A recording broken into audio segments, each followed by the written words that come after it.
Welcome to the African History Network show right here on 910 AM, the Superstation, the Future Radio. Hey, I'm your host, Brother Michael Imhotep. It is Thursday, April 22nd, 2021, and we are live. Hope everybody's doing well today. Well, it's been a very, very busy day, and it's a lot going on. We're going to cover a few of these topics here. I just finished teaching my online course, Ancient Kemet, the Moors, and the Maafa, Understanding the Transatlantic Slave Trade, what they didn't teach you in school. So we just wrapped up an entire course, and I'm getting ready to teach class 1 of a new session, okay?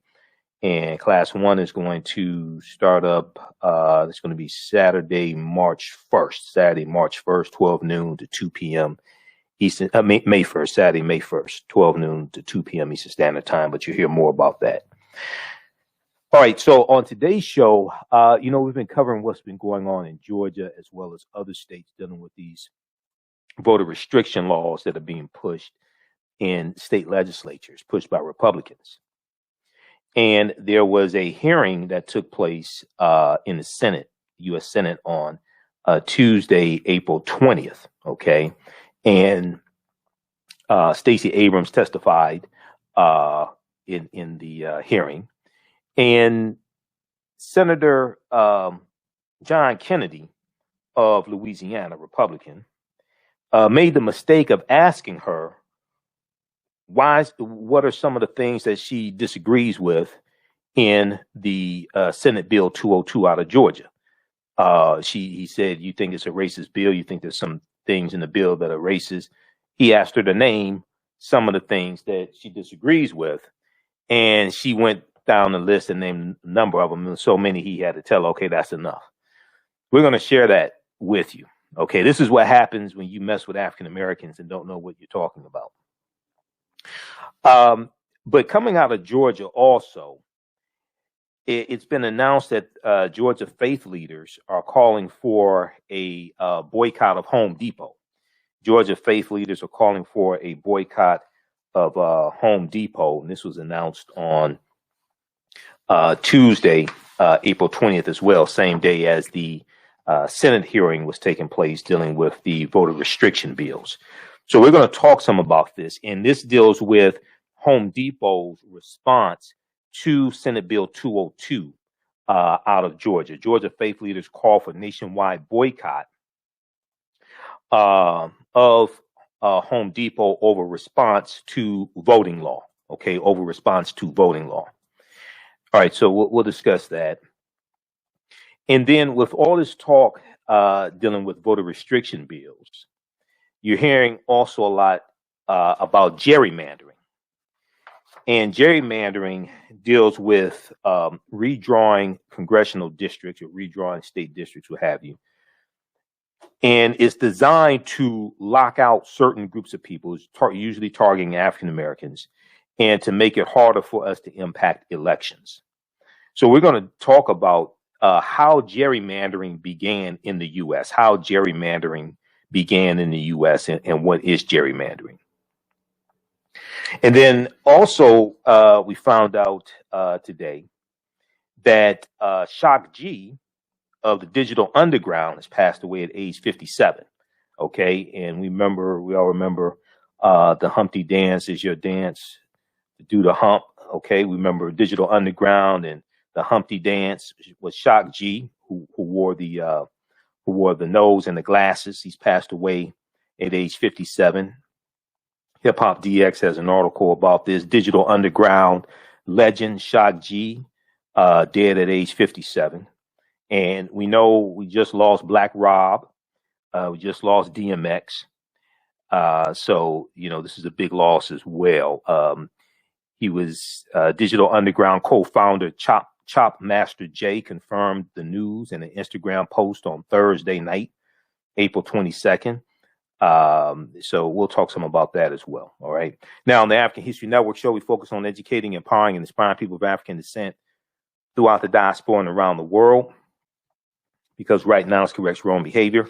What you do for yourself, what you do to yourself, and what you allow other people to do to you and get away with is based upon what you think about yourself. What you think about yourself is based upon what you have been taught about yourself. What you've been taught about yourself is based upon everything you've read, heard, and seen about yourself. So when you control the radius of a man or woman's thoughts, you can control the circumference of his or her actions, because the mind can't do or teach what it doesn't know.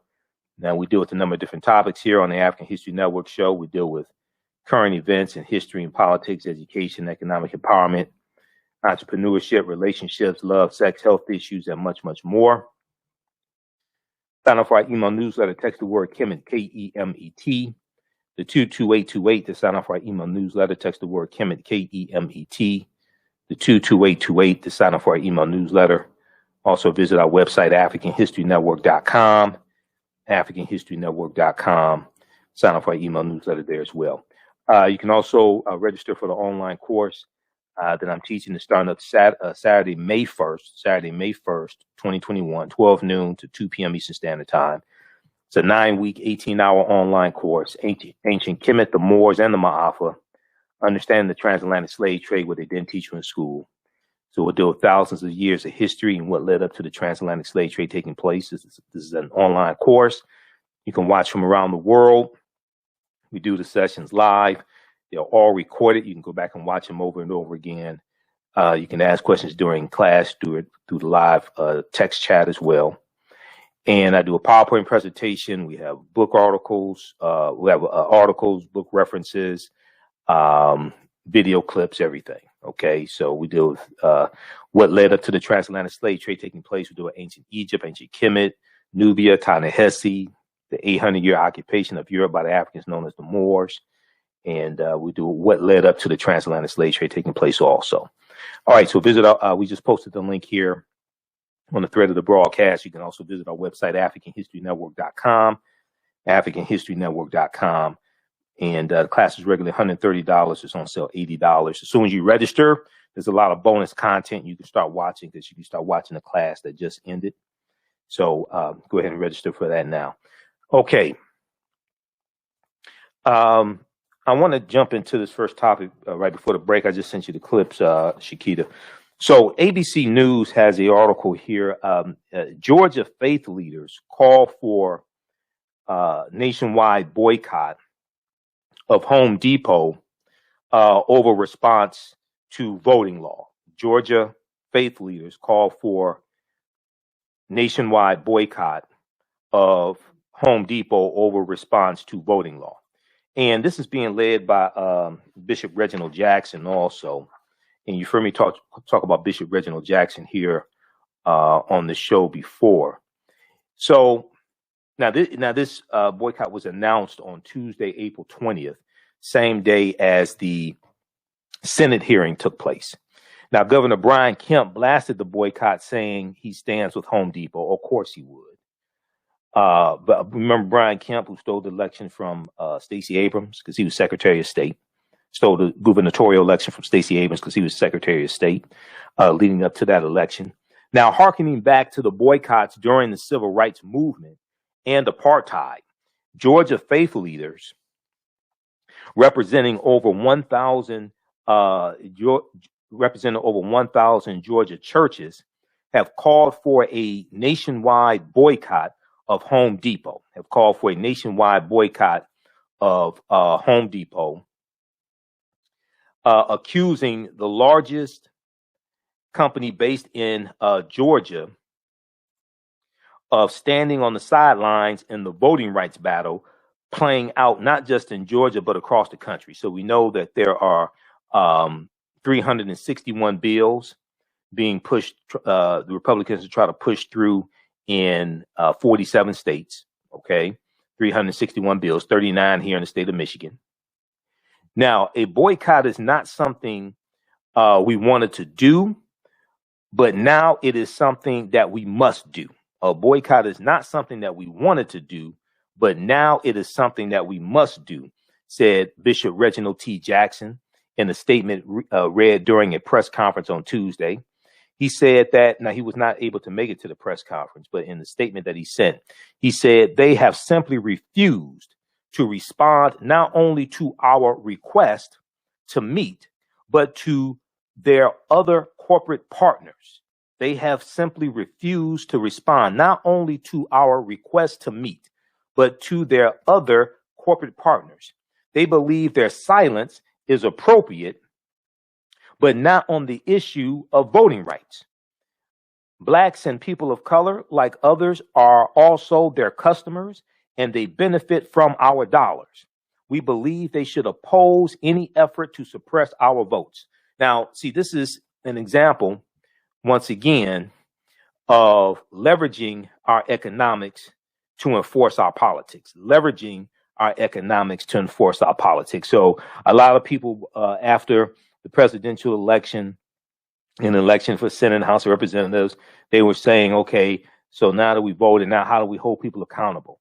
You had people saying, oh, well, you voted them into office now, you can't hold them accountable. Well, if you think you can't hold people accountable, that means you've been listening to the wrong people, okay? You need to stop listening to the simple Simon-ass people who've been lying to you, telling you you can't hold people accountable. You listen to the African History Network show right here on 910 AM Superstation of Future Radio. I'm Michael Imhotep. We'll be back in a few minutes. Gain knowledge in minutes from insightful summaries of progressive and socially conscious books. Blacklisted gives you access to curated content that'll satisfy your curiosity to learn and understand different perspectives. Empower yourself through inspirational and actionable ideas. It's easy to read or listen to on the go. Blacklisted. Empower yourself. Start your free trial today. We all know the cannabis industry is headed toward an uprise in the past decade. What happens when there is a brand that brings this uprise in a blow? The cannabis industry welcomes her uprise. Hustle her hemp. Delivering excellence with pride is her watchword, and how you choose to embrace it makes it a priority. From cultivating rich cannabis into exquisite and tastefully finished CBD products to delivery, Hustle Her Hemp leaves no stone unturned. Hustle Her Hemp's mission is to empower women of color by building business and creating legacies, uniting beauty, health, and business. We are a pure definition of how we want the CBD industry to become in the future. While we are redefining innovation, we bring the same energy to improving the quality of life. Hustle Her Hemp is the new uprise.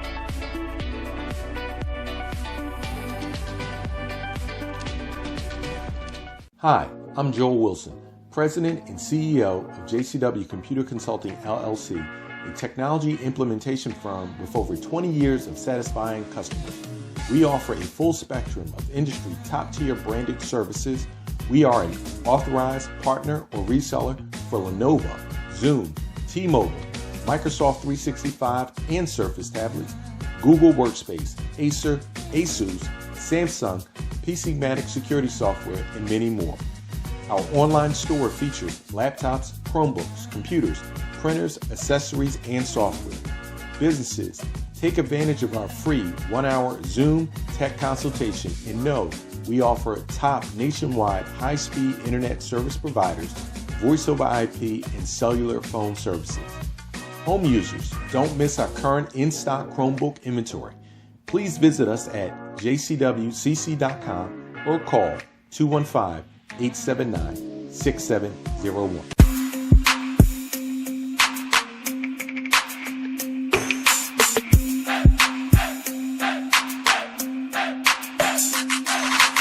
Are you getting ready for fall or winter? We have the solution for all seasonal clothing needs. Kemeticwear.com is the go-to online source for Kemetic African fashion and lifestyle products with a contemporary twist.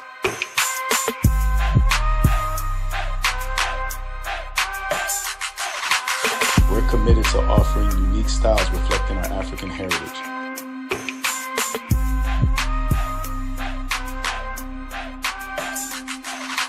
Kemeticwear.com is inspired by KemeticScribes.com to influence our people in learning and showing pride. Please visit our website at Kemeticwear.com.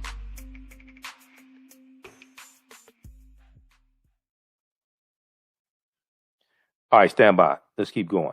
See, this is what I'm explaining. So then when you add another layer onto this, dealing with the hypersexualization of African-American women, that ties into the Jezebel stereotype, that then ties into African-American women being used as a sexual commodity during slavery and being used to breed. And it was not illegal to rape a black woman because she was your property. If you were a slave owner, she was your property.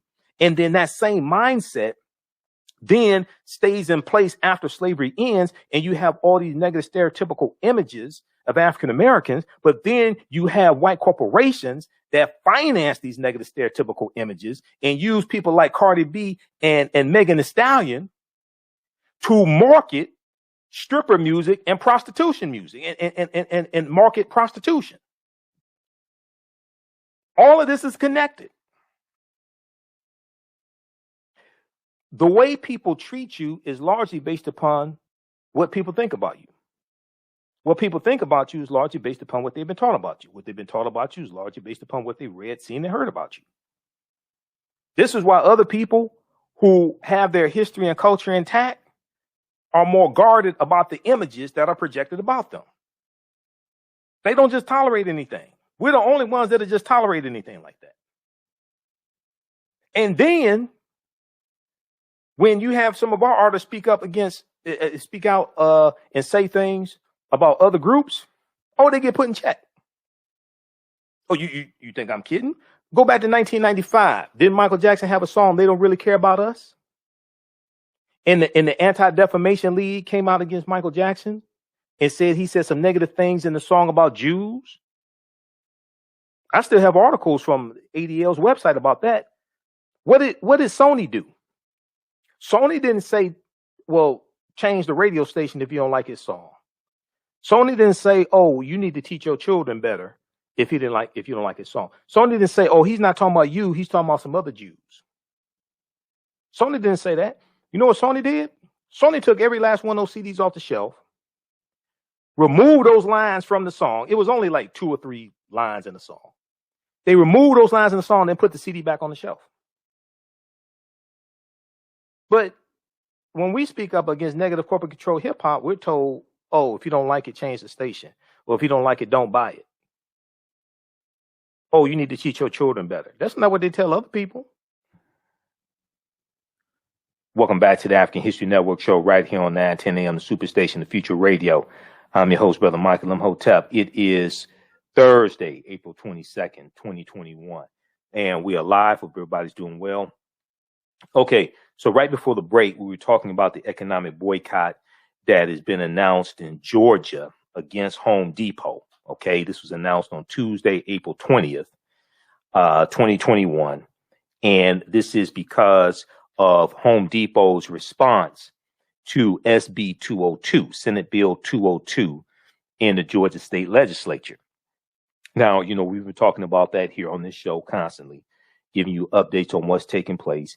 We've also been talking about the fact that Republicans in 47 state legislatures have been trying to get past 361 voter restriction bills. Okay. And we know that many corporations have been speaking out. I shared with you the article from New York Times from April 14th. Okay. From April 14th. Hundreds of companies unite to oppose voting limits, but others abstain. Amazon, Google, GM, General Motors, and Starbucks were among those joining the biggest show of solidarity by businesses over legislation in numerous states. We know that you had 72 African-American CEOs who have organized, and they put out, they all signed on to a letter condemning the voter restriction bills. It's been led by Ken Frey, Merck Pharmaceuticals, and Ken Chenault, former CEO of American Express. Ken Chenault is African-American also. A lot of people don't know the CEO for, I think it's almost 2 decades, maybe 15, 20 years of American Express was African-American, Ken Chenault. Okay. So I want to go back to this. We're going to go to clip 1 in just a minute here also, Shakita. Now on Facebook, Alvin asked a question. If you're not going to boycott for a year, why bother? Well, if it's effective and you know what you're doing, you don't have to boycott for a year. When you go back and look in 1981 at the economic boycott, the nationwide boycott that Reverend Jesse Jackson and Rainbow Push led against Coca-Cola, that lasted about 30 days. That was very effective. You know what you're doing doesn't have to last a year. Okay. Sometimes it doesn't have to, especially with technology, with social media. When we go look at the economic pressure that was put on Indiana by corporations when the Indiana transgender bathroom bill came out. Okay. Because of economic pressure, within a week, Indiana, the state legislature changed the bill. That's 2015. Okay. So with social media, if you know what you're doing, it doesn't have to last a year. Okay. So we know the Montgomery bus boycott lasted 381 days, but they didn't have social media. And that started out as a one-day boycott. So if they had listened to people that said, well, if you're not going to boycott a year, why boycott? That started out as a one-day boycott if you actually study it. See, I'm a historian. That started out as a one-day boycott. Started out Monday morning, December 5th, 1955. Then that evening they met at Holt Street Baptist Church, because Holt Street Baptist Church was the Baptist church where they organized the Montgomery bus boycott. And because of the overwhelming support that they got in that bus boycott that one day, Monday morning, they decided to keep going with the boycott. Ended up lasting 381 days. And February 1st, 1956, attorney Fred Gray filed a lawsuit called Browder versus Gale. Browder versus Gale is the lawsuit involving the Montgomery bus boycott that went all the way to the U.S. Supreme Court. And because of that lawsuit, that's what ended segregation on the buses in Montgomery, Alabama. This is why you need to study history and law. Okay, let's go back to this. Now, if you look at this article here from abcnews.com, abcnews.go.com, it's actually their official website. Georgia faith leaders call for nationwide boycott of Home Depot over response to voting law. This is from April 20th, 2021. Now, Governor Brian Kemp blasted the boycott, saying he stands with Home Depot. Of course he would. He stands with Donald Trump also. Okay. He stands with Donald Trump also. I wanted Brian Kemp stands with the insurrectionists, January 6th, 2021. So they, Bishop Reginald T. Jackson, in a statement that was read at the announcement of the economic boycott against Home Depot, he said they have simply refused to respond not only to our request to meet, referring to Home Depot, but to their other corporate partners. They believe their silence is appropriate, but not on the issue of voting rights. Blacks and people of color, like others, are also their customers, and they benefit from from our dollars. We believe they should oppose any effort to suppress our votes. Okay, now Bishop Reginald Jackson is the movement's leader and head of the African Methodist Episcopal Church's 6th district that includes over 500 AME churches in Georgia, Okay. And he did not attend the event outside at Home Depot in Decatur, Georgia, but he sent a statement. Now, according to his statement, the coalition could add more companies to the boycott call, singling out Chick-fil-A and Arby's. Okay. Arby's got the meat, but Arby's may be getting the boycott too. We'll see. Okay. He said they got it was a commercial. So they've got the beef. I think it is for Arby's. Now I'm a vegetarian. I haven't had meat in 16 years. So, but I have a background in marketing, so I pay attention to commercials. So Arby's may be getting the economic boycott as well. We'll see. But singling out Chick-fil-A and Arby's, which the coalition plans to contact this week, Bishop Reginald Jackson was adamant the boycott was led by faith leaders directly disrupting the Republican espoused idea that President Joe Biden and far-right and Fair Fight Action founder Stacey Abrams are behind it. Okay, he said, no, we're behind. He said, no, they're not behind this economic boycott. We're behind this economic boycott. All right. Okay, so you have this taking place, and you're going to hear a lot more about this as well.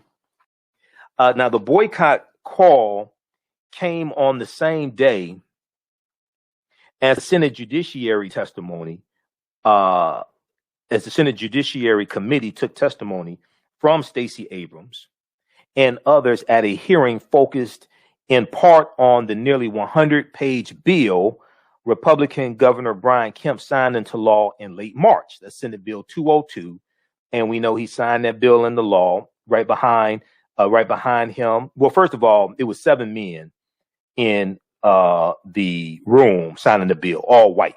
I call them the 7 dwarfs. Okay, it was 7 Governor Brian Kemp and 6 other dwarfs. Right. He signed the bill. Right behind them was the painting of a famous slave plantation in Georgia called the Callaway Plantation. All right. Outside was an African-American member of the state legislature named Park Cannon, knocking on the door, trying to get inside to witness the signing doing her job. She gets arrested by a bunch of white state troopers. This is all taking place at the same time. This is in Georgia. Okay. So now the launching of this economic boycott took place on the same day that the Senate Judiciary Committee took testimony from Stacey Abrams and others at a hearing focused in part on the nearly 100-page bill Governor Brian Kemp signed into law late March. He didn't read the bill either. He signed it within an hour of the state Senate passing the bill. Now, this Senate Bill 202 overhauls the state's election process. Now, since Governor Brian Kemp signed that bill, voting rights activists pressure campaign to, since Brian Kemp signed that bill, voting rights activists pressure campaign to get corporations to publicly oppose restrictive legislation has only ramped up. We know that Major League Baseball decided to move the 2021 All-Star Game and the draft out of Atlanta. They moved it to Colorado, okay, to protest Georgia's Senate Bill 202. A move that will result in an estimated economic impact loss of $100 million to Georgia, according to Cobb County Travel and Tourism. Now, faith leaders have backed away from previous calls to boycott Georgia-based companies that did not speak out against the bill, Senate Bill 202, before it was signed into law. So we covered this here on the show as well. They said they may have to boycott against Coca-Cola and some other corporations, but they backed off of that. Bishop Reginald Jackson at one point called for boycotts of Coca-Cola and Delta Airlines, but has since relented. In his statement Tuesday, April 20th, Bishop Reginald Jackson commended these corporations for changing their stances and said the coalition was, quote, glad to have them as partners in the struggle for a just and enduring democracy, end quote. Because what happened was when the funk hit the fan, okay, a lot of these corporations changed their stances. When the momentum and what was in the Senate Bill 202 became exposed, a lot of these corporations, Delta Airlines, Coca-Cola, they changed their stance. Okay, Home Depot hasn't. So this is why the economic boycott has been launched against Home Depot. Right now, I want to go to this clip. We're going to go to clip 1 here, Shakita, in just a second. So what happened was Senator John Kennedy of Louisiana at the Senate committee hearing, he tried to challenge Senate Judiciary Committee hearing on Tuesday. He tried to challenge Stacey Abrams, and he asked her, do you think Senate Bill 202 is racist? And what about what's in the bill that you don't like? Well, now he sounds dumb. Okay, I just want to let you know. Senator John Kennedy sounds dumb, but he's not. All right, he's not stupid. He plays stupid on TV and in the Senate. Okay, he's Oxford educated. He's not stupid. He just sounds like it. But here's what happened. Let's go to this clip, Shakita.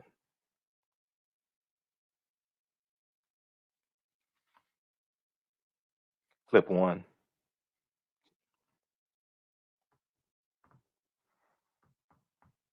You have to take it off mute.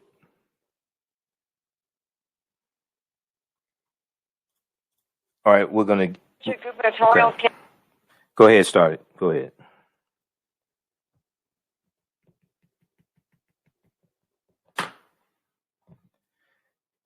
Okay, this is from Morning Joe, and you're going to hear Eugene Robinson say she mowed him down. Press play. Candidate and voting rights activist Stacey Abrams appeared before lawmakers this week for a hearing on voting rights. How did that go?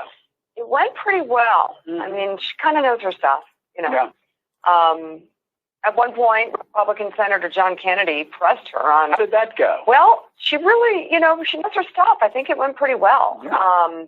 Kennedy pressed her on her stance against Georgia's new voting law, you know, the one we've been talking about for weeks, asking her to list specific provisions that she disagrees with. How did that go? Pretty good. Take a look. Tell me, you're against the Georgia bill, I gather. Is that right? I'm against certain provisions of it, yes. Okay, I think you called it a racist bill. Am I right? I think there are provisions that are racist, yes. Okay. Tell me specifically, just give me a list of the provisions that you objected. I object to the provisions that remove access to the right to vote, that shorten the federal runoff period from 9 weeks to 4 weeks, that restrict the time that a voter can request return an absentee ballot application. Slow down for me, because our audio is not real good here. Certainly. Could you start over for me? Certainly. Thank you. It shortens the federal runoff period from 9 weeks to 4 weeks. Okay. It restricts the time a voter can request and return an absentee ballot application. Right. It requires that a voter has a photo identification or some other form of identification that they're willing to surrender in order to participate in the absentee ballot process. That's where they're going to not comparing signatures, but to voter ID? Yes, sir. And as Ms. Eichels pointed out, we would become only the fourth state in the nation to require voters to put at risk their identity. What else? What else? It eliminates over 300 hours of drop-box availability. Okay, what else?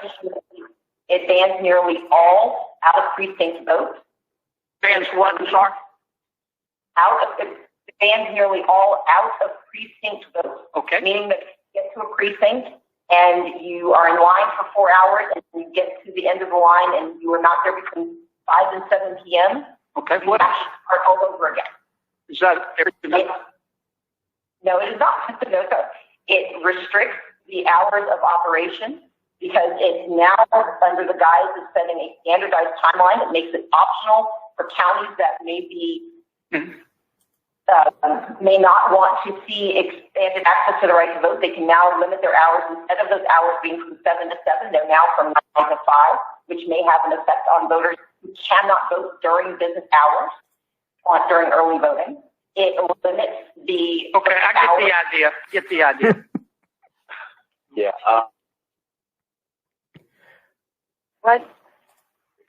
What do you have in there? Why do people keep underestimating her? Matlock would have been very disappointed with Senator Kennedy. He of Oxford fame and also, of course, John Kerry supporter. You don't ask the question if you don't know the answer, especially if you're trying to set somebody up like him. And I'll tell you something else. Maybe it was just the seersucker suits that made him so darn polite with his witnesses. But Senator Kennedy, he of Oxford fame and former John Kerry supporter, he kept trying to throw her off. He kept trying to interrupt her. He would explain. He's got an audio problem. He'd explain it. He'd cut her off. It just, seriously, this guy, I guess they don't teach Matlock at Oxford. Because he sure made a mess of things for himself, didn't he, Willie? That was the definition of getting more than you bargained for. As Stacey Abrams calmly and coolly took through a lot more than he thought she knew, perhaps Gene Robinson. And it went on like that for a long time. Stacey Abrams was confronted by Senator Kennedy, but also Ted Cruz and other Republicans about her own race in 2018, asking her about other laws in other states. You got the sense perhaps there was some frustration that because of Stacey Abrams largely, that they no longer hold the majority in that body, the Republicans. Yeah, exactly. And so they wanted to go after her. But you would think that they would have learned by now that if you're going to mess with Stacey Abrams, you better come correct. You better come with more than our Matlock had. Yesterday, that was a riot. I was thinking the same thing, that is obviously something they don't teach at the Oxford Debating Union about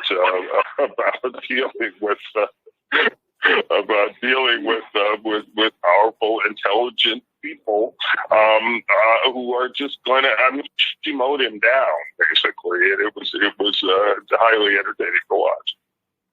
Well, actually, it was a really great example for anybody who's sort of figuring out how do women develop their voices in this sea of how men do what they do. She was elegant, she was measured, she kept coming back, and she mowed him down without lifting a finger. Good information. Big question for Sam Stein is, or for anybody on this panel, is why in the world does anybody keep underestimating this woman? If you think about it, in terms of the way she turned out the vote, Georgia, the way she turned out the vote, saved our country. If you had any concern about Trump, I mean, this woman's not to be messed with in any way, shape, or form. And he was acting as if he was dealing with some like neophyte. He was condescending. He was arrogant. He was a moron. He actually an Oxford grad.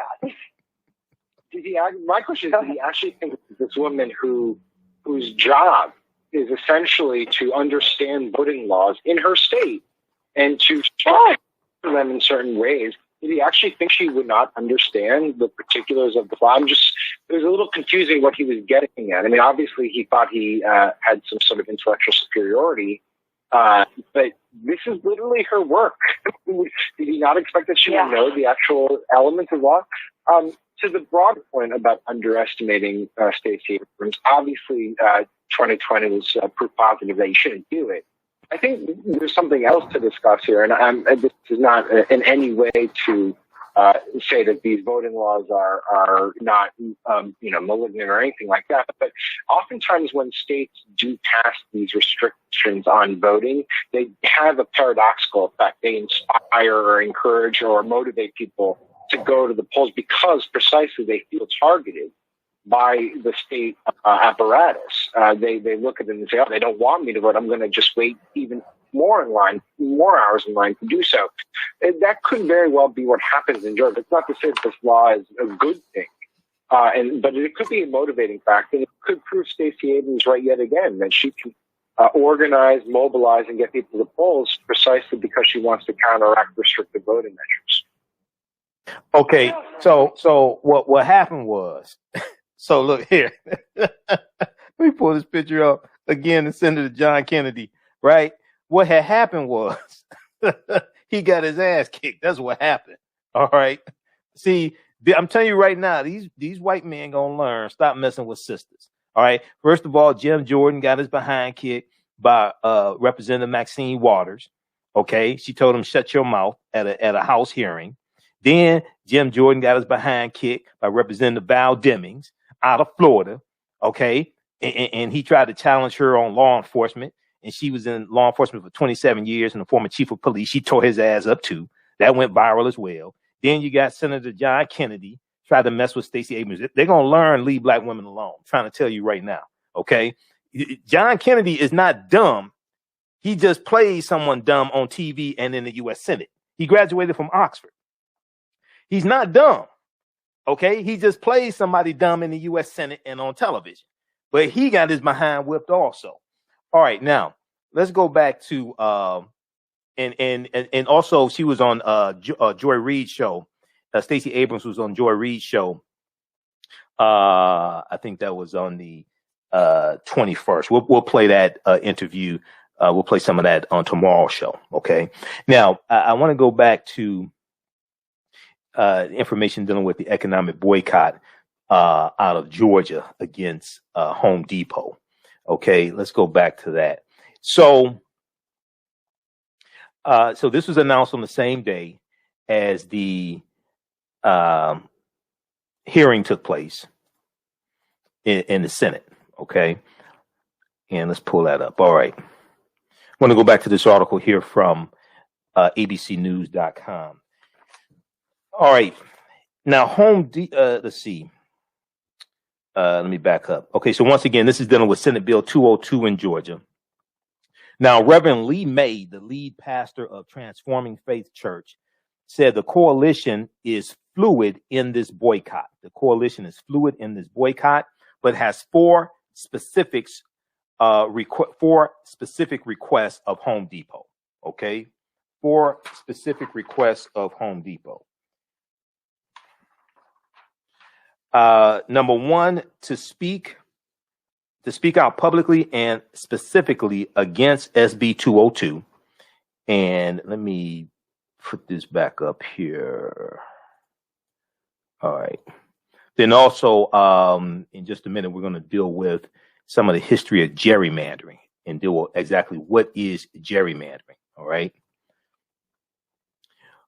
All right. Also, if you like this type of information, you can support the African History Network, $ the AHN Show through Cash App, $ the AHN Show through Cash App, also through PayPal, paypal.me/the AHN Show, or at our website, AfricanHistoryNetwork.com.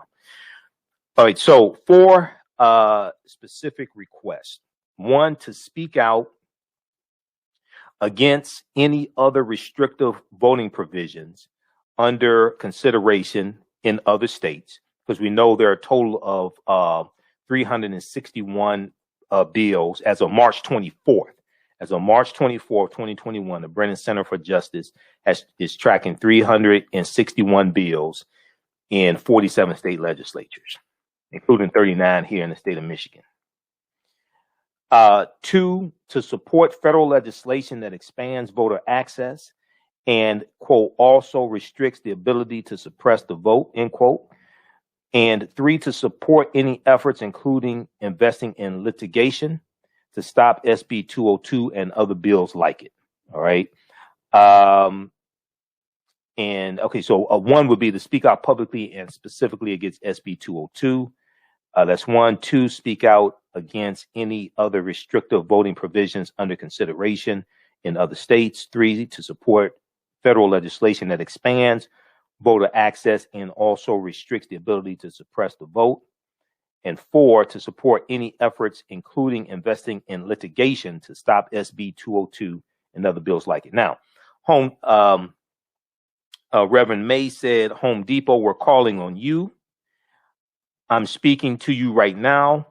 We're ready to have a conversation with you. You haven't been ready up to now, but our arms are wide open. We are people of faith, people of grace, and we're ready to have this conversation, but we're very clear those 4 things that we want to see accomplished. All right. Now, Home Depot responded, and a spokesperson for Home Depot responded to an inquiry from ABC News about the call for a boycott. The spokesperson for Home Depot said, we've decided that the appropriate approach for us to take is to continue to underscore our statement that all elections should be accessible, fair, and secure, and support broad voter participation, and to continue to work to ensure our associates in Georgia and across the country have the information and resources to vote, the spokesperson said. Now, the faith leaders blamed Governor Brian Kemp for the boycott and preempted a claim that it will hurt Georgians, saying is not a job killing boycott. It's not a job killing boycott. But the governor responded swiftly, blasting the boycott and saying he stands with Home Depot and its employees. Now, a question I would ask Governor Brian Kemp is, why are you supporting white supremacy and racism? Why are you pushing this big lie? Why'd you sign SB 202? You didn't read the bill. You signed it within an hour of it passing the state Senate. And why are you pushing these voter restriction measures? You know the 2020 election was not stolen. You're pushing this big lie to then try to justify putting in these voter restriction measures. Now, Brian Kemp went on to say they did not ask to be in this political fight. It's unfair to them and their families and their livelihoods to be targeted. Well, if you think it's unfair, why then you should have vetoed the bill? See, what happened was you thought you and the 6 dwarfs were going to go behind closed doors and sign this bill, and that'd be the end of it. You did not understand the political can of whoop ass you just opened up, and you can't put the lid back on it. That's what happened. This is what happens when you mess with black people and the right to vote. This is what happens. Now, Brian Kemp went on to say, he's the 7th dwarf. I'm not sure which one is Dopey and Sleepy and Dummy or what have you, but he's in there. He went on to say, instead of boycotting people in great companies like Home Depot, we should be supporting them. And I know that's what I'm going to do. Why did you veto the bill? Well, why didn't you veto the bill then? You could have vetoed the bill. Now, Home Depot has 90 facilities, 15 distribution centers, and accounts for 30,000 jobs in Georgia, according to Brian Kemp. Now, this may have to expand to a nationwide economic boycott against Home Depot. We'll see. This may have to expand to a nationwide economic boycott against Home Depot. All right. But it's interesting how once all this blows up in their face, now they want to talk about jobs. Well, people were voting based upon economic conditions when they came out and voted in the 2020 election. People were voting for self-preservation, voting for economic conditions, voting to raise the federal minimum wage from $7.25 an hour to $15 an hour. Now that you've conspired with Republicans in the state legislature and you pushed through Senate Bill 202 and you thought you were going to go behind closed doors and make it harder for African Americans to vote, now they've retaliated against you. Now you want to talk about standing with the people and supporting jobs and supporting the corporation, all this stuff. What people know in Georgia is that Brian Kemp is up for re-election next year, 2022. And there's a 99% chance that Stacey Abrams is going to run for governor. She has put together a political infrastructure in Georgia. And they know Stacey Abrams will win. They know Stacey Abrams will win. So they're trying to keep her from winning. And they also know that Senator Raphael Warnock is up for re-election in 2022 because his Senate seat, he was carrying out the last 2 years of a 6-year term, the Senate seat he just won. So he has to run again next year also. So in Georgia, the Republicans are trying to take back that Senate seat. Now, Senator Raphael Warnock also testified. He also spoke at the Senate hearing on Tuesday. We're going to go to clip 2, Shakita. We're going to squeeze this in here. Senator Raphael Warnock, and you also get to hear from Stacey Abrams again. They advocate for national voting rights legislation after Georgia voting law. Let's go to this clip.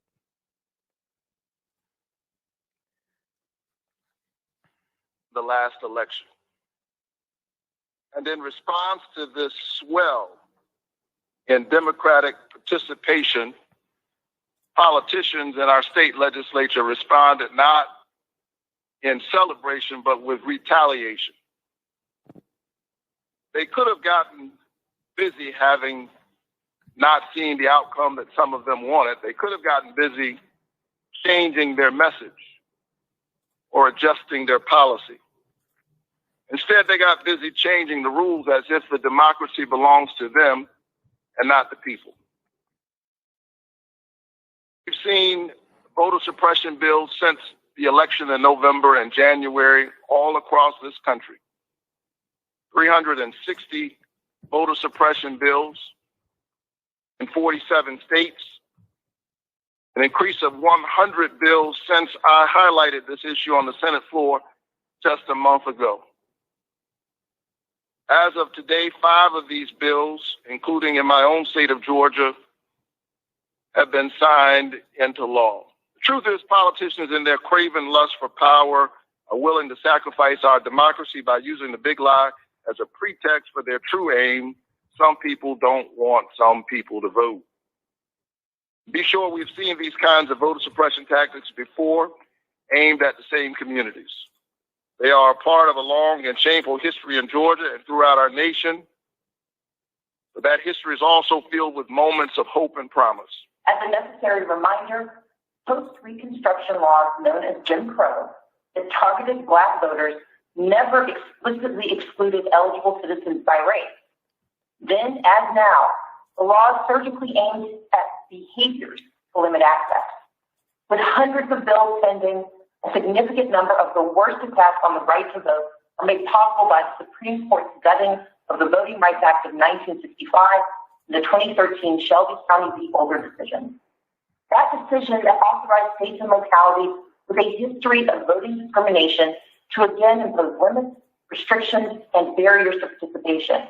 The dramatic proliferation of state-level anti-voting laws across the country in 2021 demonstrates the urgent need for Congress to bring the VRA's pre-clearance formula into the modern era, to reinstate federal oversight over discriminatory voting practices, and to strengthen and protect voting rights wherever suppression occurs. Protecting voting rights has been a bipartisan endeavor since the enactment of the Voting Rights Act of 1965 and through every subsequent reauthorization.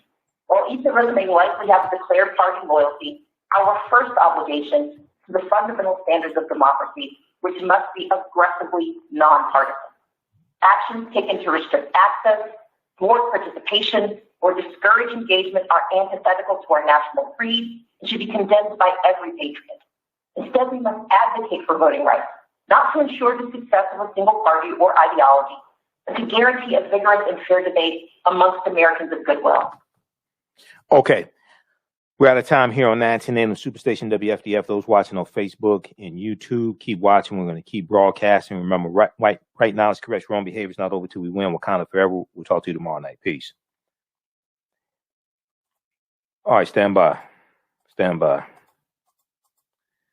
Okay, we're going to get to this last topic here.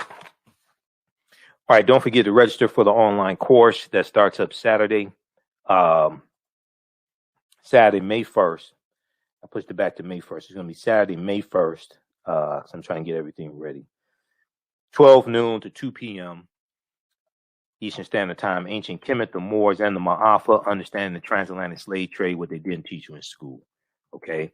This is a 9-week, 18-hour course that I'm teaching, and we deal with thousands of years of history and what led up to transatlantic slave trade taking place. We do the classes live. All the classes are recorded. You can go back and watch them over and over again. And we'll deal with thousands of years of history also. I do a PowerPoint presentation. We have book articles. We have articles, book references, video clips, everything. I posted the link here. You can go ahead and register for it. As soon as you register, there's bonus content you can start watching. We had a section on Tuesdays, and that course just ended. So you can go and you can watch those sessions. There's about 10 of them. And you'll be ready for Saturday, May 1st. So the class is regularly $130. It's on sale $80 right now. As soon as you register, you can start watching.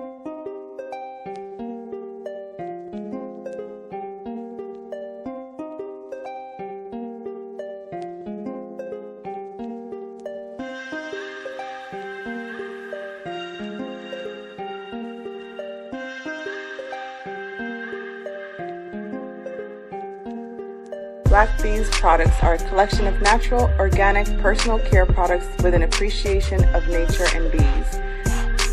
Our philosophy is without bees, we have nothing. We are honoring our Nile Valley ancestors who understood the importance of bees. Black Bees created a high-quality, natural, organic personal care line that would be affordable to everyone.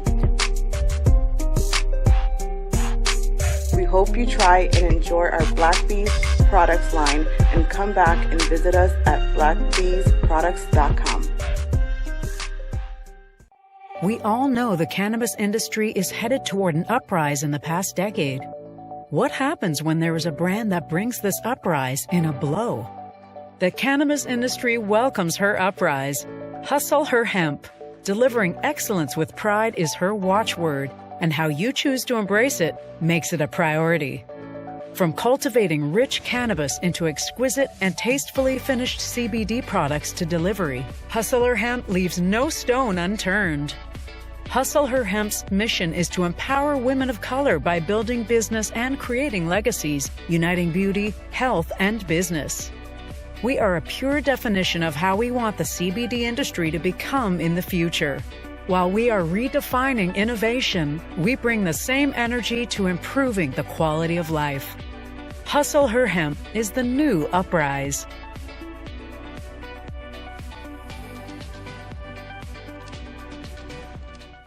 With blackbusinesstea.com, the messages are clear and meaningful. Keep your business in the black and out of the red. Mind your black business, know your numbers, and plan strategically. Black Business Boss, lead your industry. Support black business, encourage, patronize, and uplift one another. blackbusinesstea.com currently has products sold in Detroit, Atlanta, Chicago, and Los Angeles, with proceeds returned to the black community. They have a wide selection of hoodies, t-shirts, mugs, hats, sweatshirts that support black-owned businesses. Visit the website blackbusinesstee.com. That's blackbusinesstee.com. For 25 years, the Black History 101 Mobile Museum has carried on the rich legacy of the Black Museum movement in America by showcasing original artifacts of the Black experience at colleges, universities, K-12 schools, corporations, libraries, conferences, and cultural events, making it the most traversed Black History mobile exhibit in American history. Dr. Khalid El Hakim is the founder of the Black History 101 Mobile Museum, and he is a highly sought-after public speaker on topics of Black history, social studies, education, museum studies, hip-hop, and race relations. Dr. Khalid was named among the change makers for NBC Universal's Erase the Hate campaign and listed as one of the 100 men of distinction for Black enterprise. He recently founded the Michigan Hip Hop Archive on the campus of Western Michigan University. The Black History 101 Mobile Museum is currently scheduling in-person and virtual exhibits nationwide. For more information, please contact Dr. Khalid Al Hakim directly at 313-645-4197, 313-645-4197, or visit their website at blackhistorymobilemuseum.com. That's blackhistorymobilemuseum.com. You can also email him at bhistory101@yahoo.com, bhistory101@yahoo.com. All right, now at the beginning of the show, I talked about the passing of hip hop legend Shock G of the Digital Underground, and we got the news today that he passed away, age 57. And this is a post from Sheila E. Shock G, gone too soon. You did so much for the Bay. For the Bay Area. Once you created Digital Underground, we honor you and we will miss you, praying for your love. There was an article from, what was this here? There's an article from hip hop Hip Hop DX, I think it is. It talks about Shock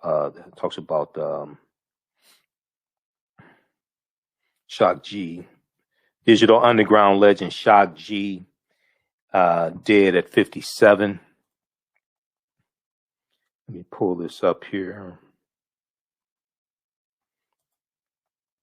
I have a post here from, it's a post that I did also, let's see, from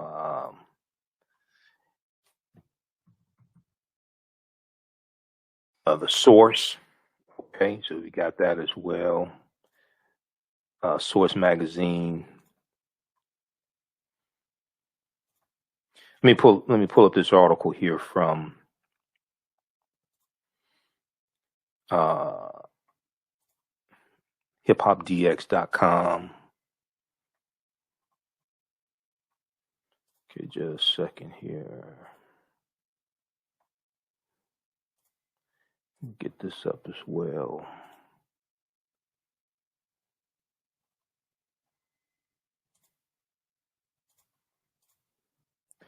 All right, let's look at this. Is this up?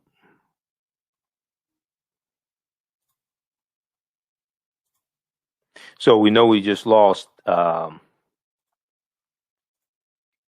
Rob. Used to be on Bad Boy. And we just lost DMX.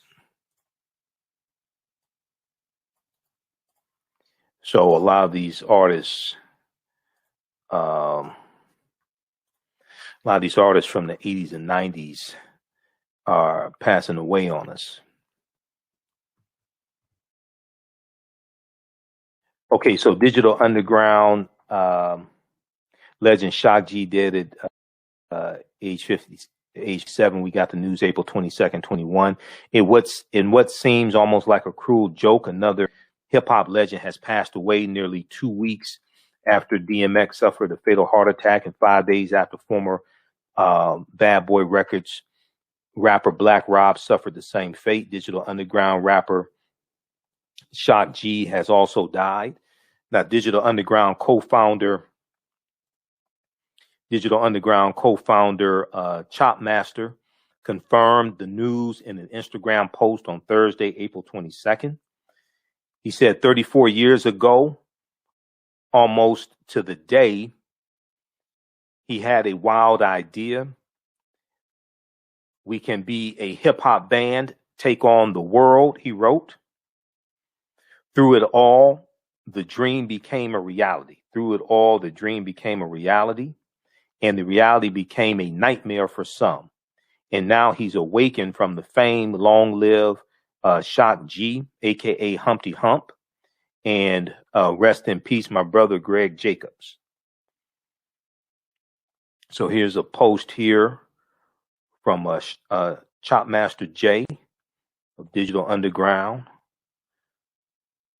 Now, founded in Oakland, California during the late 1980s, the Digital Underground was perhaps best known for the 1990 Sex Packets single. Sex Packets was the CD. Sex Packets single, The Humpty Dance, which reached #1 on the Billboard Rap Singles chart. So I remember when Sex Packets came out. I remember, and Tupac was with Digital Underground. Before Tupac went solo, Tupac was with Digital Underground. They had a song, I Get Around. Okay, I Get Around. And we know that in Coming to America 2, the sequel to Coming to America, they sing some verses of the Humpty Dance in the song also. Leslie Jones and the Queen of Zamunda, all right, Sherry Headley. Okay, so the Humpty Dance reached #1 on the Billboard Rap Singles chart. Let me see if we can blow this up some here. But they all introduced the young Tupac Shakur to the world when they recruited him to be their backup dancer on several tours. Okay. In a 2017 interview with Rolling Stone, Shock G talked about their time together, saying he was on TNT Records with us for 4 years. He was with Death Row for 9 months. So you do the math. He said he was on TNT Records with us for 4 years. He was with Death Row for 9 months. So you do the math. He did 5 tours with us, including Japan. Over those 3 or 4 years that he was around us, we did a lot of touring and a lot of living together on the tour bus. And that's how we know the man. Okay. He said, while Shock G will forever be remembered as the guy rocking the fake nose, sunglasses, and furry white hat, he will also go down as one of Oakland hip hop's most successful exports. But as Jay-Z producer Young Guru wrote in a tribute post, he was so much more than just a funny dude in the Humpty Dance video. He said, please understand that Shock G was so much more than a character. He was a musical genius. I wish he got a chance to do something like Drink Champs. He was a serious musician, played instruments, changed a sound, introduced Tupac, so underrated. Here's a tweet from Young Guru also. All right, let's see here.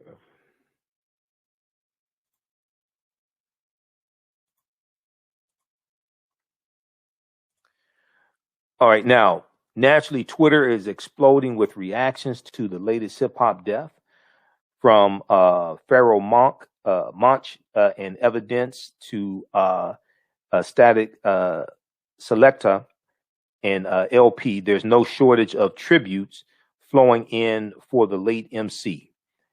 Hip Hop DX sends our condolences to Shock G's loved ones. All right, so check out this article. We'll post a link here. And I don't, as of yet, I haven't seen anything saying cause of death. Let's see.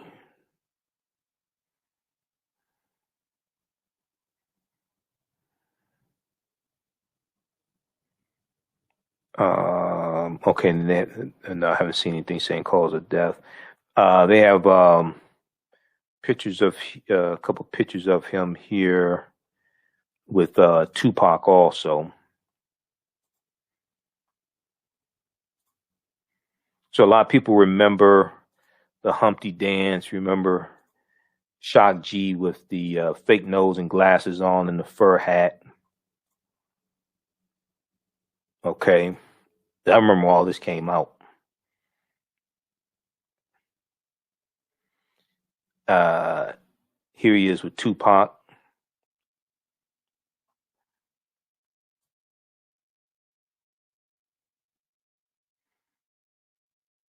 Here's another picture of him.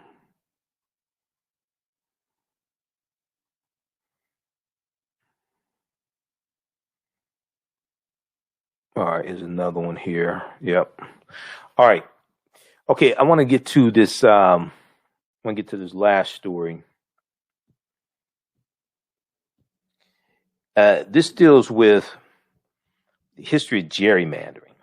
Okay, so all of this talk about voter restriction bills, and you, in the talk about voter restriction bills, you hear about gerrymandering as well. But the question has to be asked, okay, how did gerrymandering begin in the U.S. and what exactly is gerrymandering? There was an article that I saw from history.com. Actually, I saw it April 21st. It was updated April 20th. I saw it April 21st from history.com. How gerrymandering began in the U.S. How gerrymandering began in the U.S. Okay, we're going to go to this here.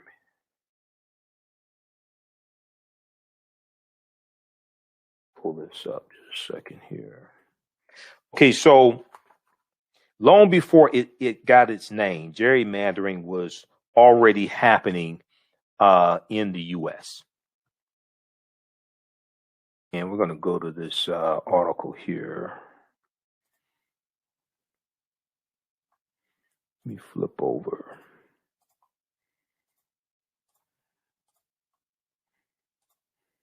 So long before it got its name, gerrymandering had already began in the U.S. In March of 1812, the Boston Gazette ran a political cartoon depicting a new species of monster. Okay, this is March of 1812. The Boston Gazette ran a political cartoon depicting a new species of monster. It was called the Gerrymander, Gerry-Mander, the Gerrymander. This was a forked-tongued creature that was shaped like a contorted Massachusetts voting district that the state's Jeffersonian Republicans had drawn to benefit their own party, Governor and future Vice President Elbridge Gerry signed off on his party's redistricting plan in February, unwittingly cementing his place in the United States lexicon of underhanded political tricks. Okay, of underhanded political tricks. Now, Federalist newspapers in Massachusetts reprinted the cartoon with this portmanteau of Gerry and salamander. Okay, it's a combination of Gerry and salamander. Okay, helping the new word to take off. Although the pronunciation has changed over time, Gerry's name is pronounced Gary, but Americans now pronounce the word bearing his name like it's spelled with a J, J-E-R-R-Y, like Ben and Jerry's. So they pronounce it gerrymander as opposed to gerrymander. The meaning has mostly remained the same. Gerrymandering is when politicians redraw voting districts to benefit their political party. Gerrymandering is when politicians redraw voting districts to benefit their political party. So this is the political cartoon, this picture here. This is the political cartoon that appeared in 1812 from the Boston Gazette. And it depicted a new species of monster, the gerrymander. It was a forked-tongued creature that was shaped like a contorted Massachusetts voting district. Okay. So this is where the term gerrymander comes from. And you see it says the gerrymander, like salamander. The term stems from this Gilbert Stuart cartoon of a Massachusetts electoral district twisted beyond all reason. Gilbert Stuart thought the shape of the district resembled a salamander, but his friend who showed him the original map called it a gerrymander after Massachusetts Governor Elbridge Gerry, who approved rearranging district lines for political advantage. Okay, so it's named after Massachusetts Governor Elbridge Gerry. Now, gerrymandering existed before it had a name. The practice of manipulating voting districts to secure political power predates the fearsome gerrymander. In 18th century England, and let me see if I can blow this up some more.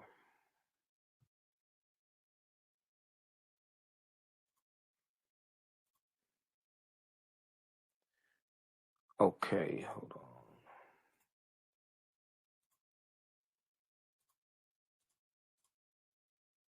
All right, in 18th century England, political operatives created rotten boroughs with only a few eligible voters, making it easy for politicians to buy the residents' votes and gain seats in parliament. Now, after English colonists founded the United States, gerrymandering began almost immediately, said Thomas Hunter, a political science professor at the University of West Virginia. There's evidence that Virginia, North Carolina, and South Carolina drew districts to benefit some candidates over others in the late 18th and 19th centuries. Still, those gerrymandered districts were relatively normal looking compared to what would come later. Now, Professor Thomas Hunter said, I think that what they did in Massachusetts in 1812 really was on steroids compared to what had gone on before. He said, I think what they did in Massachusetts in 1812 was really on steroids compared to what they had done before. Now, that's because in 1812, Massachusetts gerrymandering was more brazen about contorting districts into odd shapes to maximize a party's gain. Even though the Jeffersonian Republicans received roughly 49% of the vote, they won 29 of the 40 seats in the state Senate. Even though they received 49% of the vote, they won 29 of the 40 seats in the state Senate. This led to backlash against the state's Jeffersonian Republican Party, not to be confused with the Republican Party, because the Republican Party that we know of, that was not founded until 1854. All right. And then in 1860, their candidate became president-elect in November of 1860. His name was Abraham Lincoln. Now, the next year, the Federalists regained control of the state legislature. Ironically, it was the Jeffersonian Republicans' thinly drawn districts that allowed the party to lose them with only a small shift in political opinion. Once in power, the Federalists redrew the districts. The 1813 election inspired cartoons showing the original gerrymander, but now showing it as a skeleton, Professor Thomas Hunter says.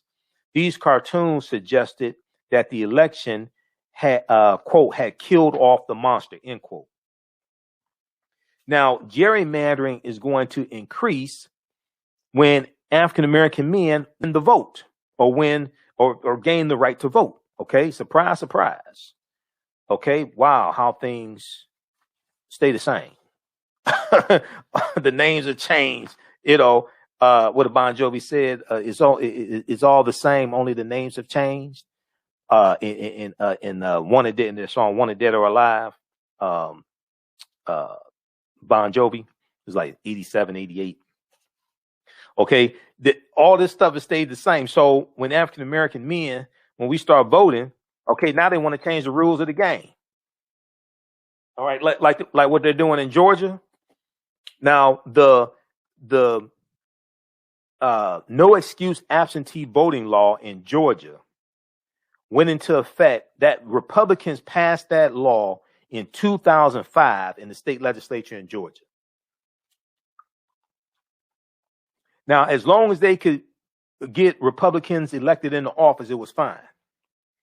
When African Americans start voting absentee en masse in the 2020 presidential election, and then we end up electing 2 Democrats to the U.S. Senate and put Joe Biden in the White House and defeat Donald Trump in Georgia, now the same law that Republicans have been using for 15 years to elect Republicans, the same law. Now they want to change the rules once we learn the rules. Now they want to change the same law that they passed themselves. The same law Republicans passed in 2005 and were using for 15 years. Now that we learned the law and now we're using it to our advantage, now they want to change the rules of the game. See, you remember a couple of days ago, we talked about that article we talked about the survey from April 4th, 2018, the 50th anniversary of the assassination of Dr. King. And 40% of white people surveyed said they thought that black people would be equally as successful if we just tried harder. Well,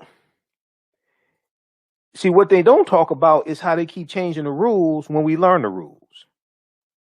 See, they don't talk about that. See, the same people that say African Americans will be equally as successful if we just tried harder. Well, first of all, you keep changing the rules of the game. When we learn the rules of the game, you keep changing them. Maybe you should stop trying so hard to rig the game. How about that? Read this article from Newsweek.com. 40% of whites think black people just need to try harder, poll finds. This is April 4th, 2018. This was the 50th anniversary of the assassination of Dr. King. See, when you hear people say things like this, they don't talk about how they keep changing the rules of the game that they wrote themselves.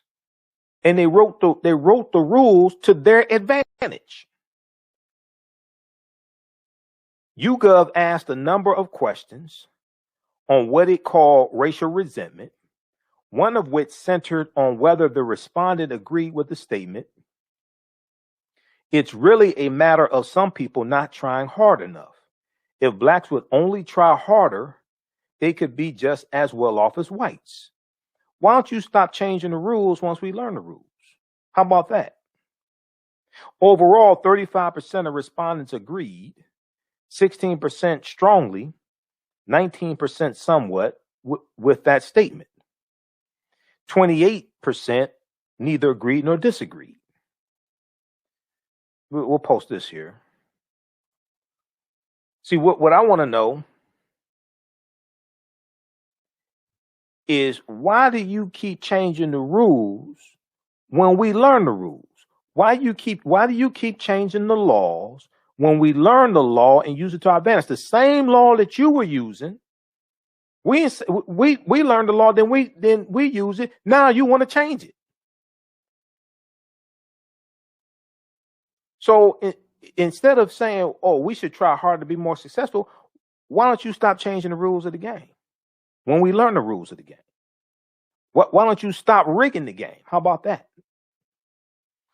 All right, so I want to go back to this history lesson on gerrymandering. All right, Ruby, thanks for the message. So gerrymandering increases when African American men win the right to vote. Now, also, another thing, it's important to understand some history of Georgia as well. Okay, former Confederate state, right?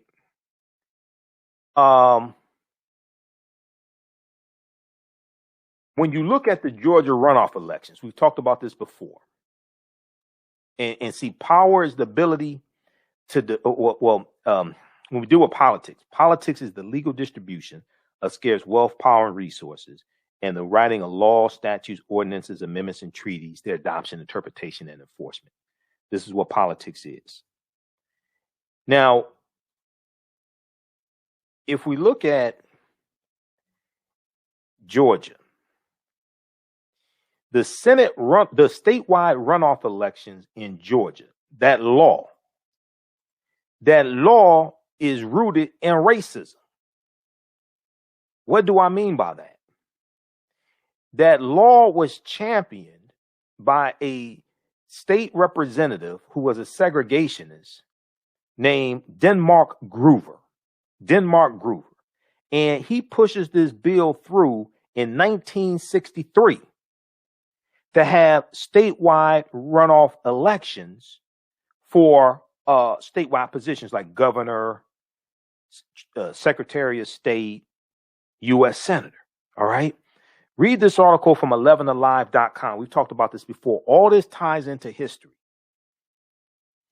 Runoffs arose to limit power of black voters in Georgia much of South, experts say. See, when you have people who want to say African Americans should just try harder, they don't want to deal with understanding what racism is. Racism is a system of advantage and privilege distributed based upon race. And racism occurs when one race of people control the majority of the wealth, power, resources, benefits, privileges, land, access to education, access to opportunity, media, jobs, etc. And they use this to marginalize, subordinate, and do harm to another race of people. This is what racism is. So if we look at what happened here, this is why they're fighting tooth and nail to try to take back these Senate seats, especially the Senate seat from Reverend Raphael Warnock, and keep Stacey Abrams out of the governorship. Because I guarantee you, if Stacey Abrams was governor right now in Georgia, she would have vetoed Senate Bill 202. This is why during 2018, when she was running for governor, and you had some African Americans in Georgia who said they weren't going to vote for Stacey Abrams because she didn't have a black agenda, even though many of her policies were beneficial to African Americans. But your dumb ass let somebody get in office who has an anti-black agenda, Brian Kemp. See, you said Stacey Abrams didn't have a black agenda, but you didn't see that Brian Kemp had an anti-black agenda. And an anti-black agenda is worse than not having a black agenda, because her policies were beneficial to African Americans. It just didn't say black agenda. But this is Georgia, a former Confederate state, and Georgia is the state that has the largest monument to the Confederacy that's still in existence today. It's called Stone Mountain. You're not going to become governor of Georgia running on a black agenda. I'm telling you right now. See, oftentimes we don't understand why most slaves that ran away at nighttime and not in the daytime. Because they knew they had a better chance of succeeding if they ran under the cover of night. In the daytime, before the night came and they ran away, they didn't announce they were going to run away. Usually they didn't tell the master, we're going to run away tonight while you were asleep. They just did it. They did it under the cover of night. So a lot of times people don't understand how to move under the cover of night and in silence. There was a reason why most slaves who ran away at night, there's a reason why most slaves who ran away at nighttime and not in the daytime. They didn't have degrees, but they weren't stupid.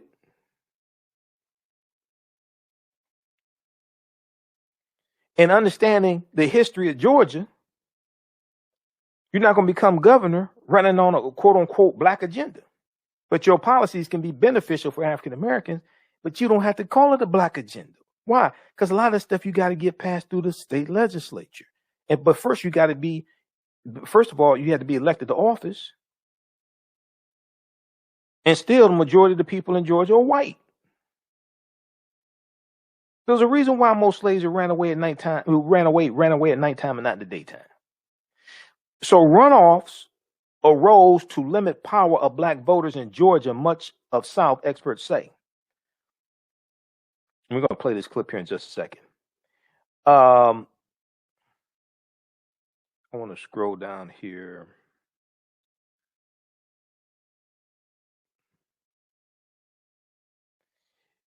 So they talk about Denmark Groover. Runoffs are linked to elections in the South and require candidates to receive a majority of the votes cast instead of a plurality of the votes. A majority of the votes cast as opposed to plurality. Plurality means you got the most number of votes. Majority means you need 50% plus one. Now, since blacks rarely form a majority, certainly not statewide, and often not in congressional districts, that runoff is an opportunity for the white majority to come together and beat a and beat back a challenge from a black candidate. Okay. Now, this was Cal Jilson, a political science professor at Southern Methodist University in Dallas, Texas. Cal Jilson told 11 Alive News there in Georgia, the Atlanta area. He said this when describing runoffs historically, which he said began in some states in the 19th century. So it wasn't just Georgia. See, a lot of these states have these runoff elections, especially southern states, and it's designed to lock African Americans out of statewide political power. When lawmakers such as Denmark Groover, State Representative Denmark Groover, wrote and passed laws requiring runoffs, they did not hide their intentions, according to Cal Jilson. Let me see here. So,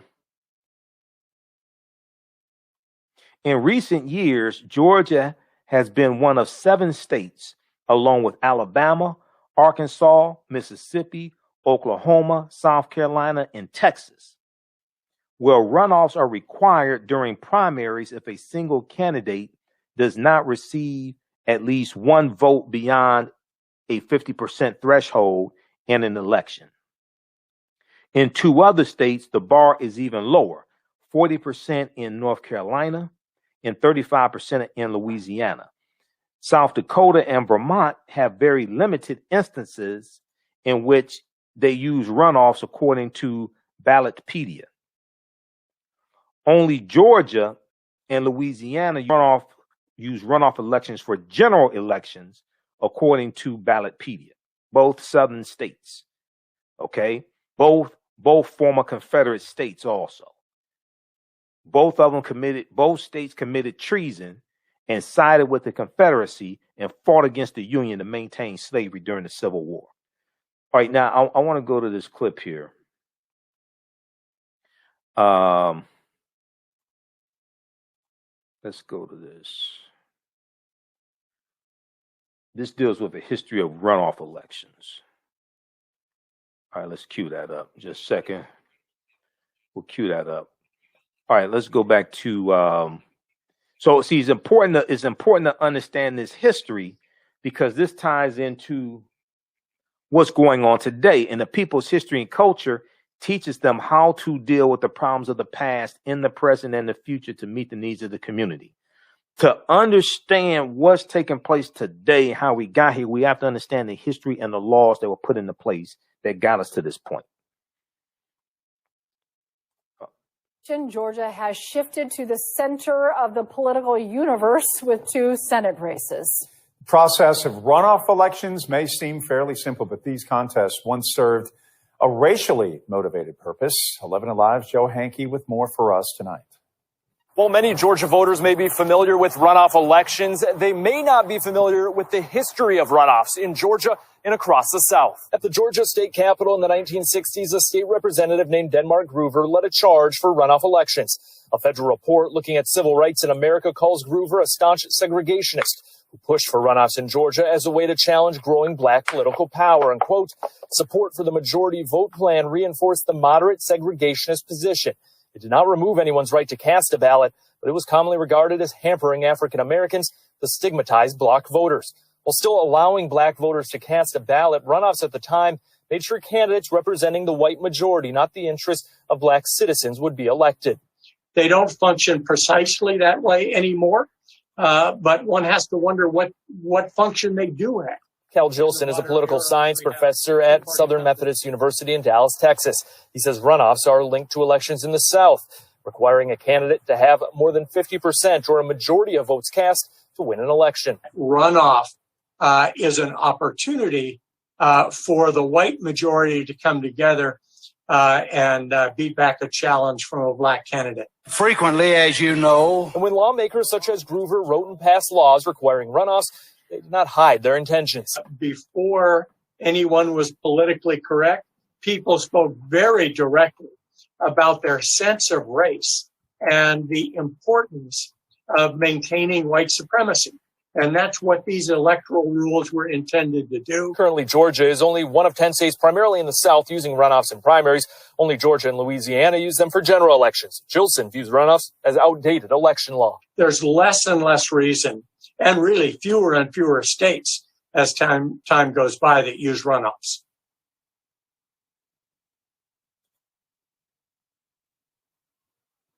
All right. So that is from 11 Alive in Georgia. We'll post this link here. You can check that out.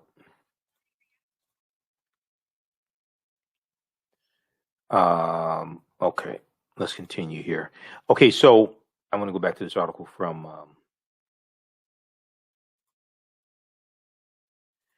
history.com. Okay, so gerrymandering increases when black men win the vote. So though the Massachusetts monster was dead, the gerrymander, okay, we showed you that political cartoon.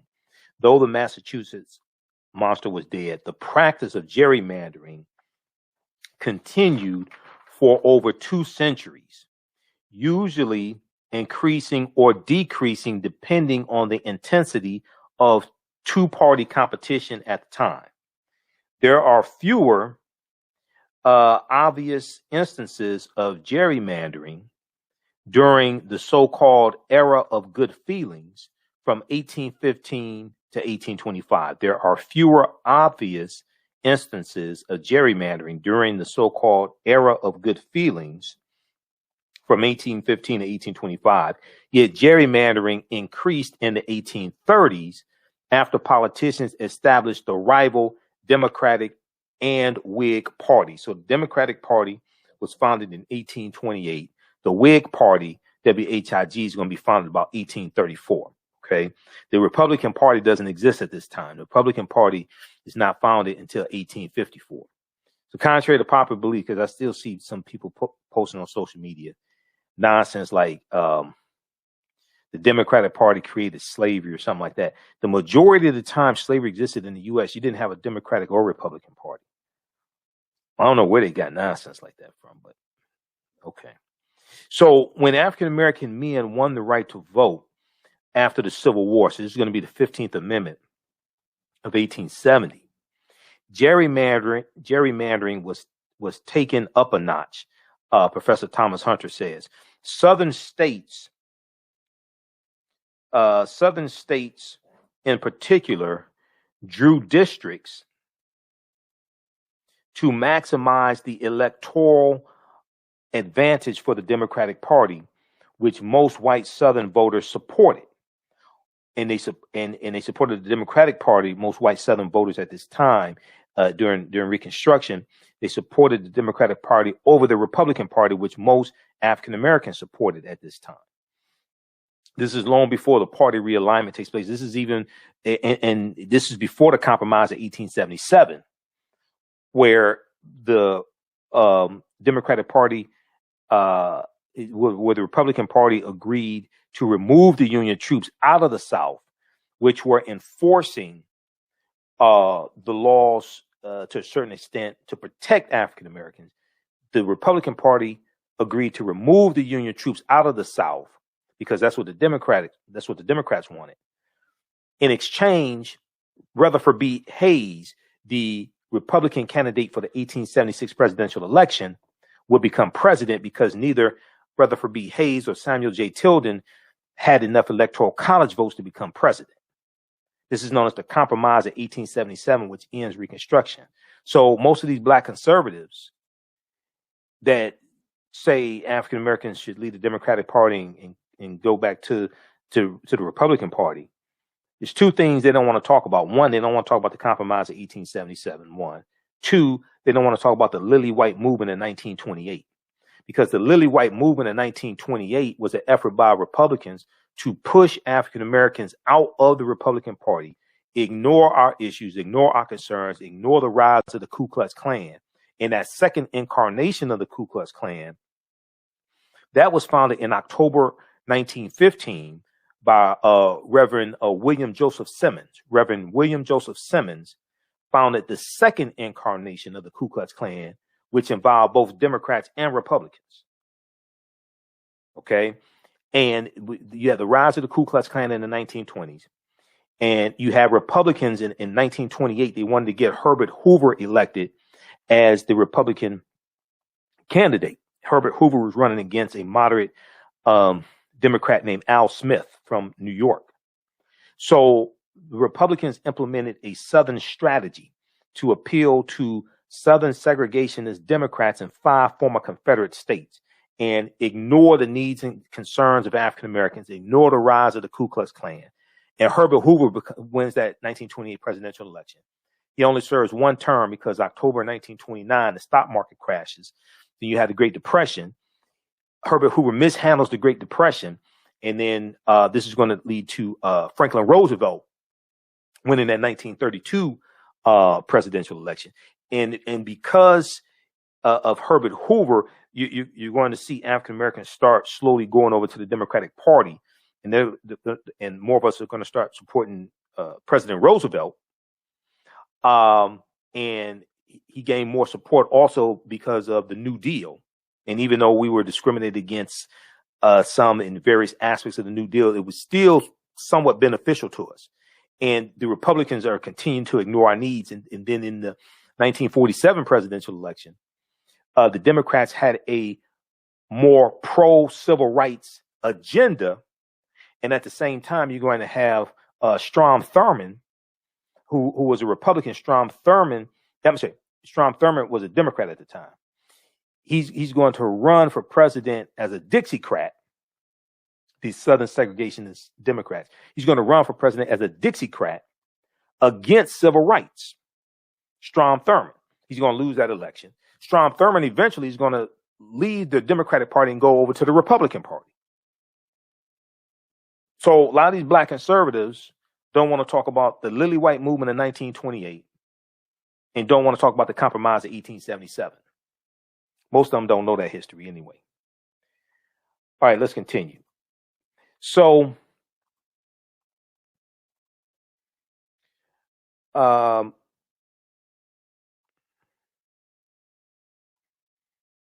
let's look at this. So this was when states started to draw. So we're talking about after the 15th Amendment of 1870. Okay, when African American men won the right to vote after the Civil War, gerrymandering was taken up a notch. Southern states, in particular, drew districts to maintain the electoral advantage for the Democratic Party, which most Southern voters supported, over the Republican Party, which most black voters supported. And there is a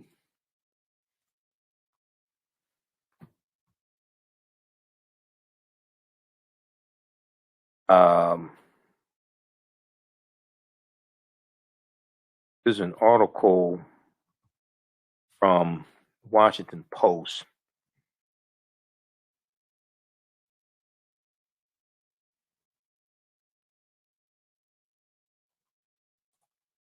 It's an article from the Washington Post here. The preacher who used Christianity to revive the KKK.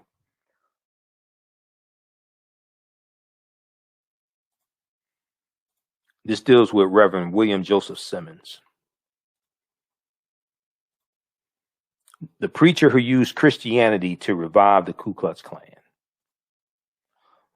Reverend William Joseph Simmons was inspired by the movie The Birth of a Nation, which debuted February 8, 1915. This article here is from April 10th, 2018 by Deneen L. Brown for the Washington Post. Let me see here. They talk about him. Wallace didn't refer directly to the Klan. It was born again that night in 1915 on Stone Mountain, and Christianity was used to justify a second wave of terror in 1915. Restricting membership to white Christians. The Klan wore white robes to symbolize purity, burned crosses to signify the light of Christ, and picked selective scriptures from the Bible to preach white supremacy. The Invisible Empire's comeback was aided by Hollywood's first blockbuster, D.W. Griffith's The Birth of a Nation, which glamorized the Ku Klux Klan. By the early 1920s, the Klan boasted 5 million members across the country and had infiltrated thousands of churches with its hateful doctrines. Many ministers in Protestant denominations would openly declare their membership in the Klan, and creepy photos would capture Klan members in white hoods standing in churches and sitting in choir pews. In a 1922 article for the New York Times, the Ku Klux Klan in the South and West is largely dominated by lame duck preachers who could not make it good in the ministry. Let's see here.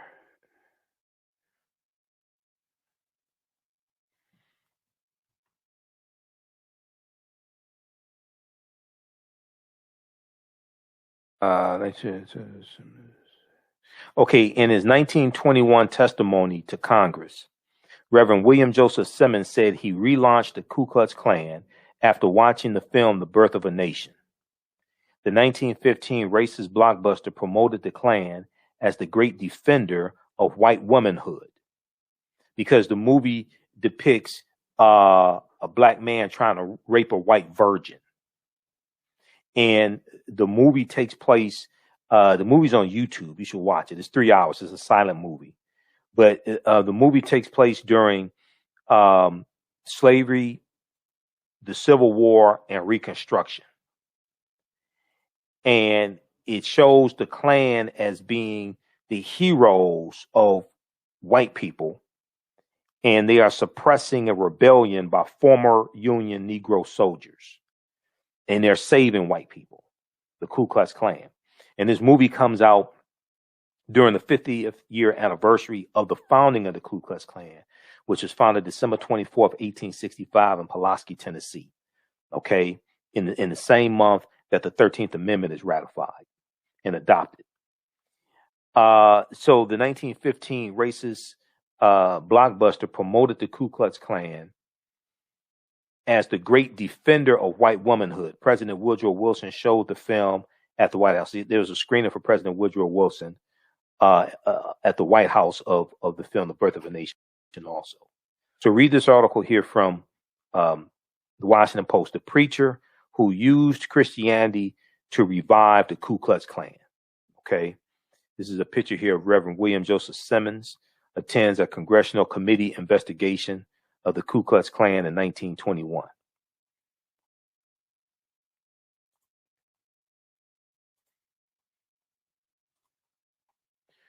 All right, let's go back to this article here from history.com, and we have to get out of here.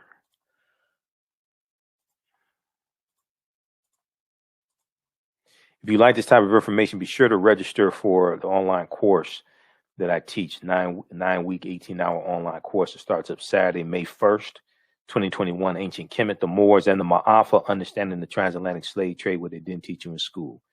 Now, this was when, so when you have an increase in gerrymandering after the 15th Amendment of 1870, this was when states started to draw more long, stringy districts. The goal of these was usually to concentrate as many black voters as possible into one district, okay, so that the rest of the districts would have a white majority.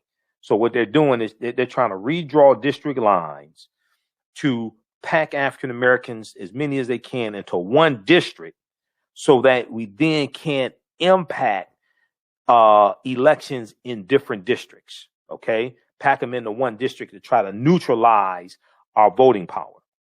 Now, in 1874, South Carolina introduced the first non-contiguous voting district. Contiguous means connected, okay? The first non-contiguous voting district. Let me see. Can we close this out? All right.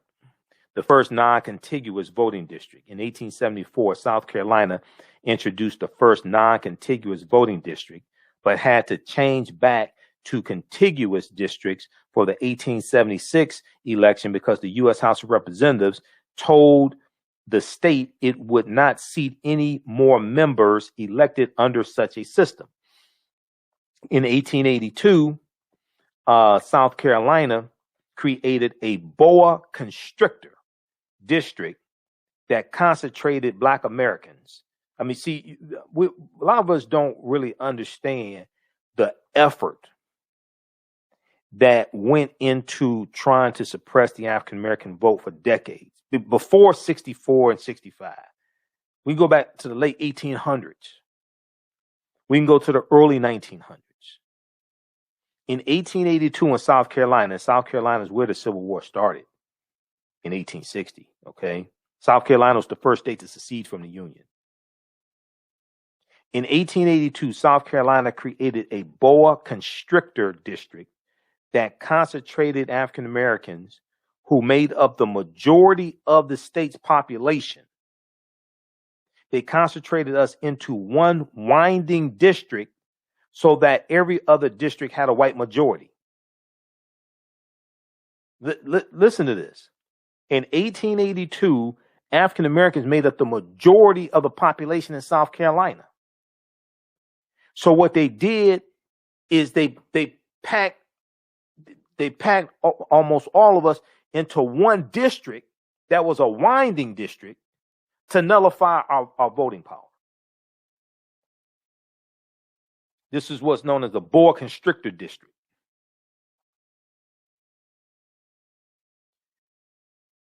So that and they did this, the district concentrated African Americans who made up the majority of the state's population into one winding district so that every other district had a white majority. Now, gerrymandering in the South fell off in the early 20th century due to the success of suppressing Black voters through poll taxes, the threat of lynching, and other insidious tactics.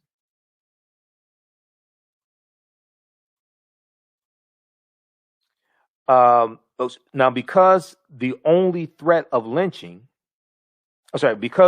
people who could vote in southern states were white and usually Democrats, the white Democratic establishment did not feel it needed to manipulate districts to maintain its majority.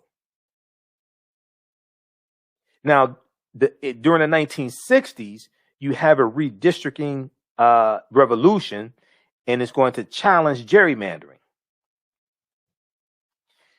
In fact, after the 1900 U.S. Census, some states did not change their districts at all until the 1960s. As more people moved to cities, particularly African Americans and immigrants, these states maintained districts that gave disproportionate power to white rural non-immigrant Americans.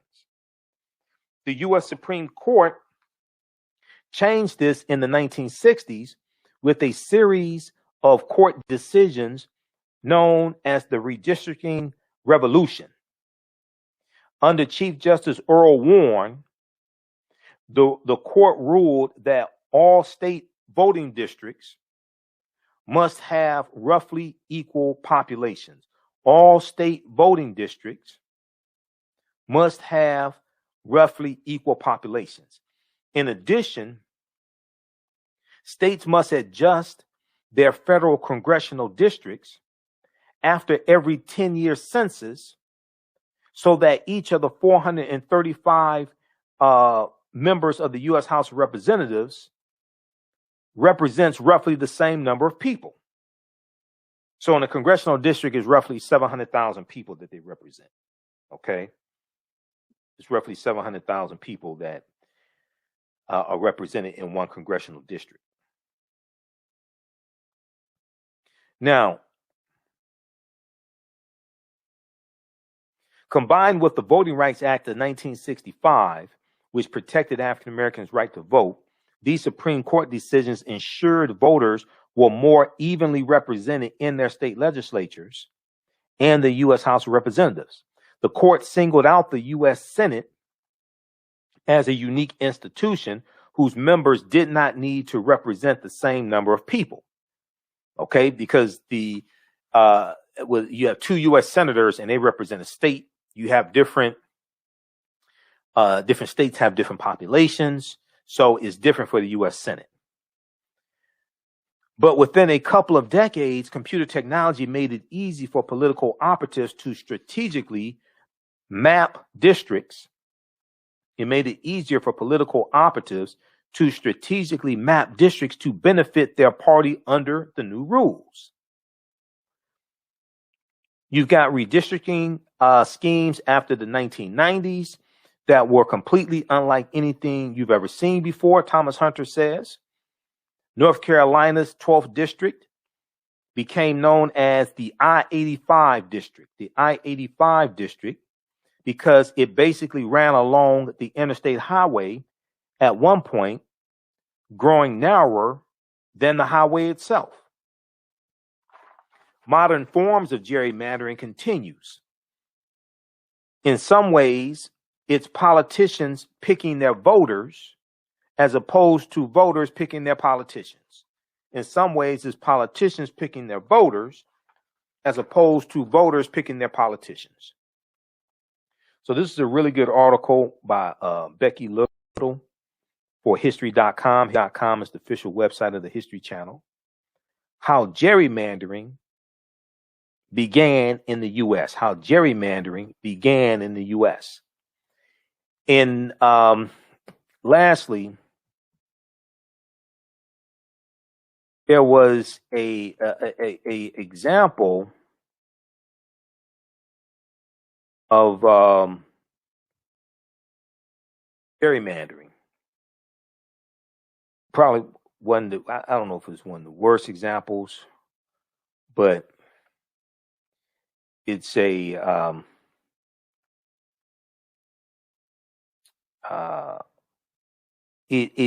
an example that led to an economic boycott. Let me see if I can find it here. This was the Tuskegee, Alabama economic boycott of 1957. Okay, most people are not familiar with this. Tuskegee, Alabama economic boycott of 1957. And it's going to lead to the lawsuit of Gomillion versus Lightfoot. And what happened was that, let's see, I think I have this still bookmarked, hopefully.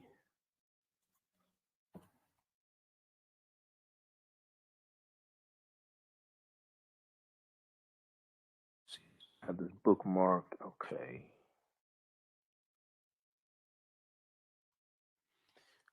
Global Nonviolent Action Database has this information. I actually did a presentation on this a few years ago. I have to go into my archives and pull up my notes on this. Black citizens boycott white merchants for U.S. voting rights, Tuskegee, Alabama, 1957 to 1961. This economic boycott lasted 4 years. Okay, it's the Tuskegee, Alabama economic boycott of 1957. And what happened was in 1957, in an effort to frustrate increasing black voter registration and the threat of losing a white voter majority, Alabama, let's see, in an effort to frustrate increasing black voter registration and the threat of losing a white voter majority, Alabama State Senator Sam Engelhardt sponsored Act 140, which proposed to transform the Tuskegee city boundaries from a square into a 28-sided shape,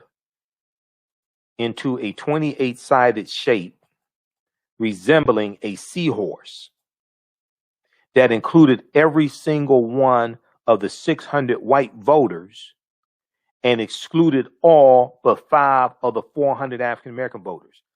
This is probably one of the worst examples of gerrymandering. This took place in at Alabama. This was the state legislature in Alabama that did this in 1957. They're trying to suppress the African American vote. So they wanted to,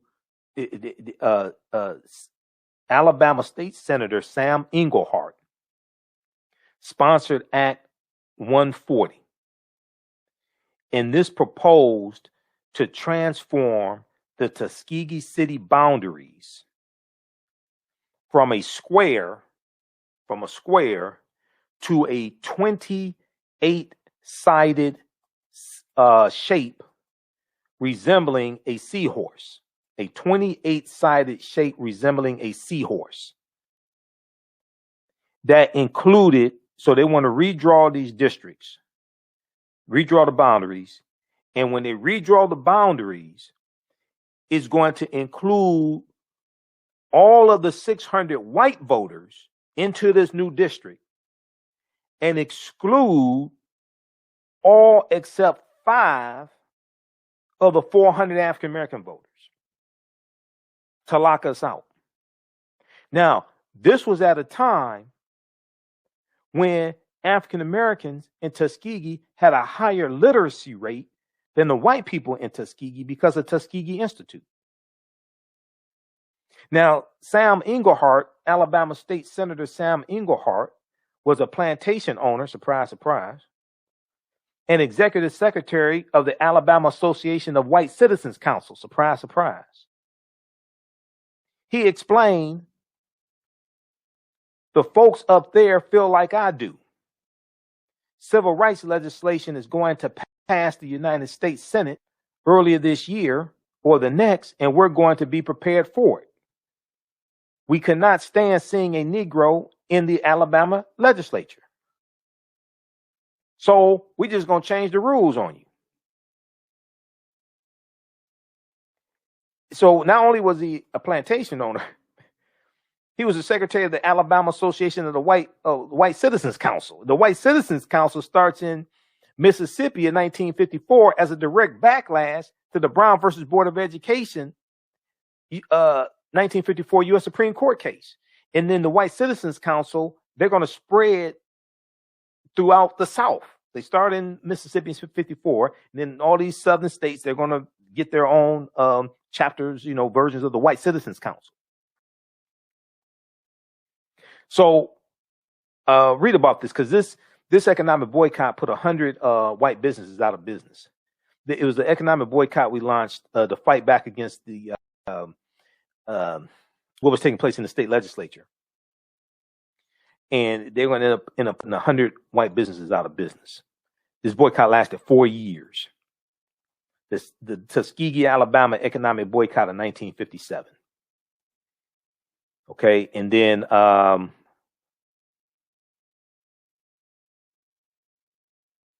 there's also this article here. You can read Alabama News Center, alabamanewscenter.com, alabamanewscenter.com. On this day in Alabama history, boycott of white businesses began in Tuskegee, Alabama. That was June 25th, 1957. June 25th, 1957. In 1957, the Alabama legislature sought to protect the white political rule in Tuskegee by redrawing voting districts. The gerrymandered boundaries placed the Tuskegee Institute and all but a few black residents outside of the city limits. The gerrymandered boundaries placed the Tuskegee Institute and all but a few black residents outside the city limits. On June 25th, an overflow crowd of 3,000 of Macon County's black citizens gathered at Butler Chapel AME Zion Church for the first of many weekly mass meetings. It resulted in a boycott of white businesses driven by the Tuskegee Civic Association that would last 4 years and draw national attention. The boycott was called off after the U.S. Supreme Court in 1961 tossed out the gerrymandering districts as a violation of the 15th Amendment to the U.S. Constitution, which bans the federal government and states from denying people the right to vote because of their race. Just as Georgia is engaged in actually trying to deny many African Americans of the right to vote, trying to make it harder for us to vote. Just as you have 47 state legislatures that are trying to push through 361 voter restriction bills to basically do the same thing. This is the same thing these people pulled in 1957 in Tuskegee, Alabama. We boycotted their asses back then and won. We're going to have to do the same thing now. Okay, so this is why we have to understand history. A people's history and culture teaches them how to deal with the problems of the past in the present and the future to meet the needs of the community. They were dealing with Jim Crow back then, and now we're dealing with Jim Crow 2.0. We're dealing with Jim Crow in suits. We're dealing with Jim Crow Esquire. We're dealing with the grandchildren of Jim Crow and Jane Crow. This is why we have to understand history. How do we deal with these people and their ancestors back then? Because we're going to have to do the same thing today. All right. If you be sure to register for the online course that is starting up Saturday, May 1st, 2021. Ancient Kemet, the Moors, and the Maafa, understanding the transatlantic slave trade, what they didn't teach you in school. We deal with thousands of years of history and what led up to the transatlantic slave trade taking place. And we have the information right at our website, AfricanHistoryNetwork.com, AfricanHistoryNetwork.com. We just posted the link here. You can register for that. As soon as you register, there's a lot of bonus content you can watch, because we just had a course that ended a few days ago, this past Wednesday or so.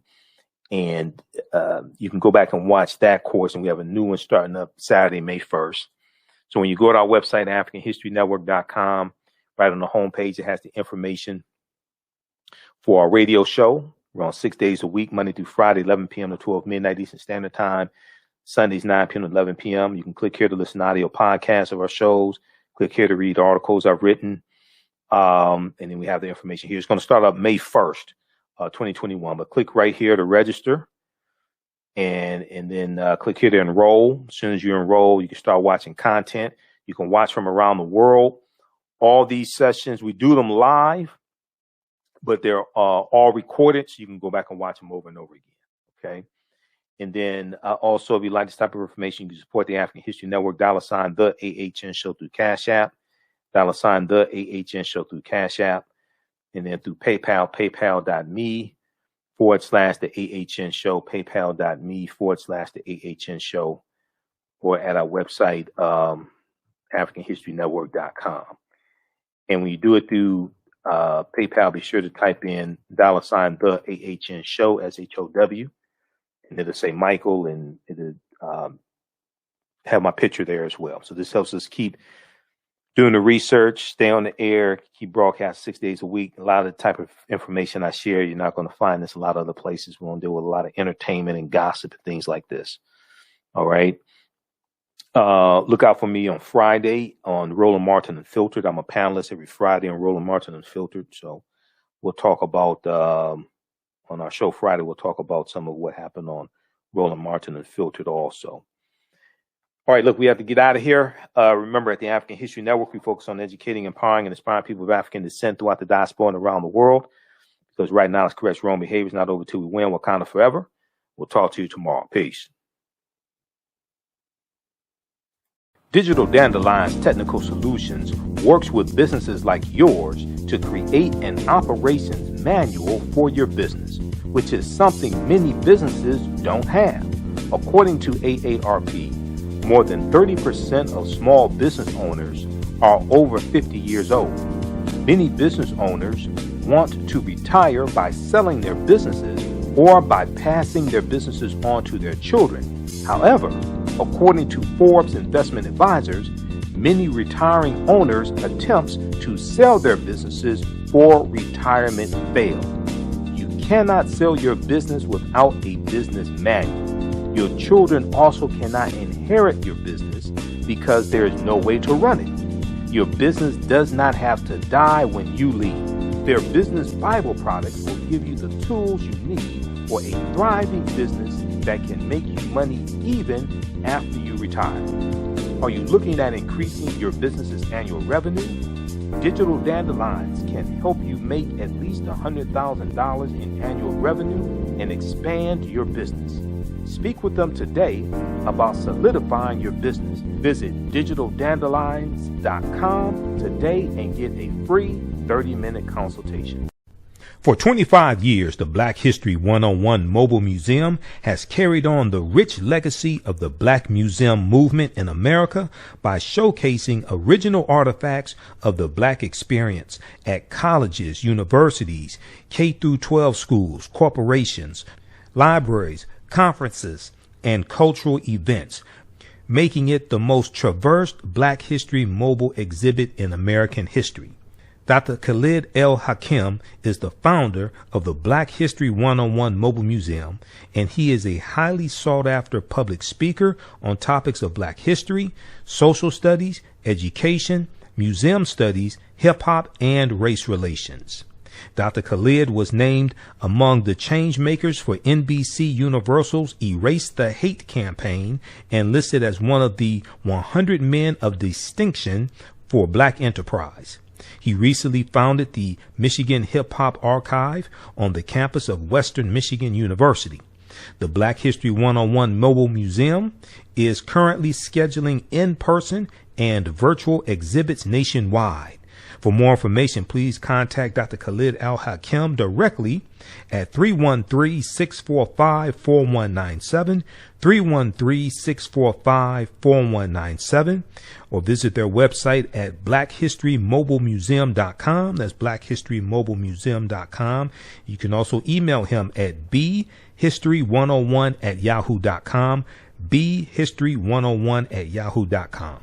Gain knowledge in minutes from insightful summaries of progressive and socially conscious books.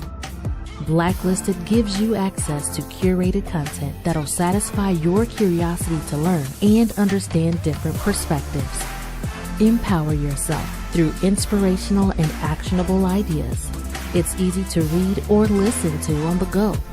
Blacklisted. Empower yourself. Start your free trial today. Hi, I'm Joel Wilson, President and CEO of JCW Computer Consulting LLC, a technology implementation firm with over 20 years of satisfying customers. We offer a full spectrum of industry top-tier branded services. We are an authorized partner or reseller for Lenovo, Zoom, T-Mobile, Microsoft 365 and Surface tablets, Google Workspace, Acer, Asus, Samsung, PCmatic security software, and many more. Our online store features laptops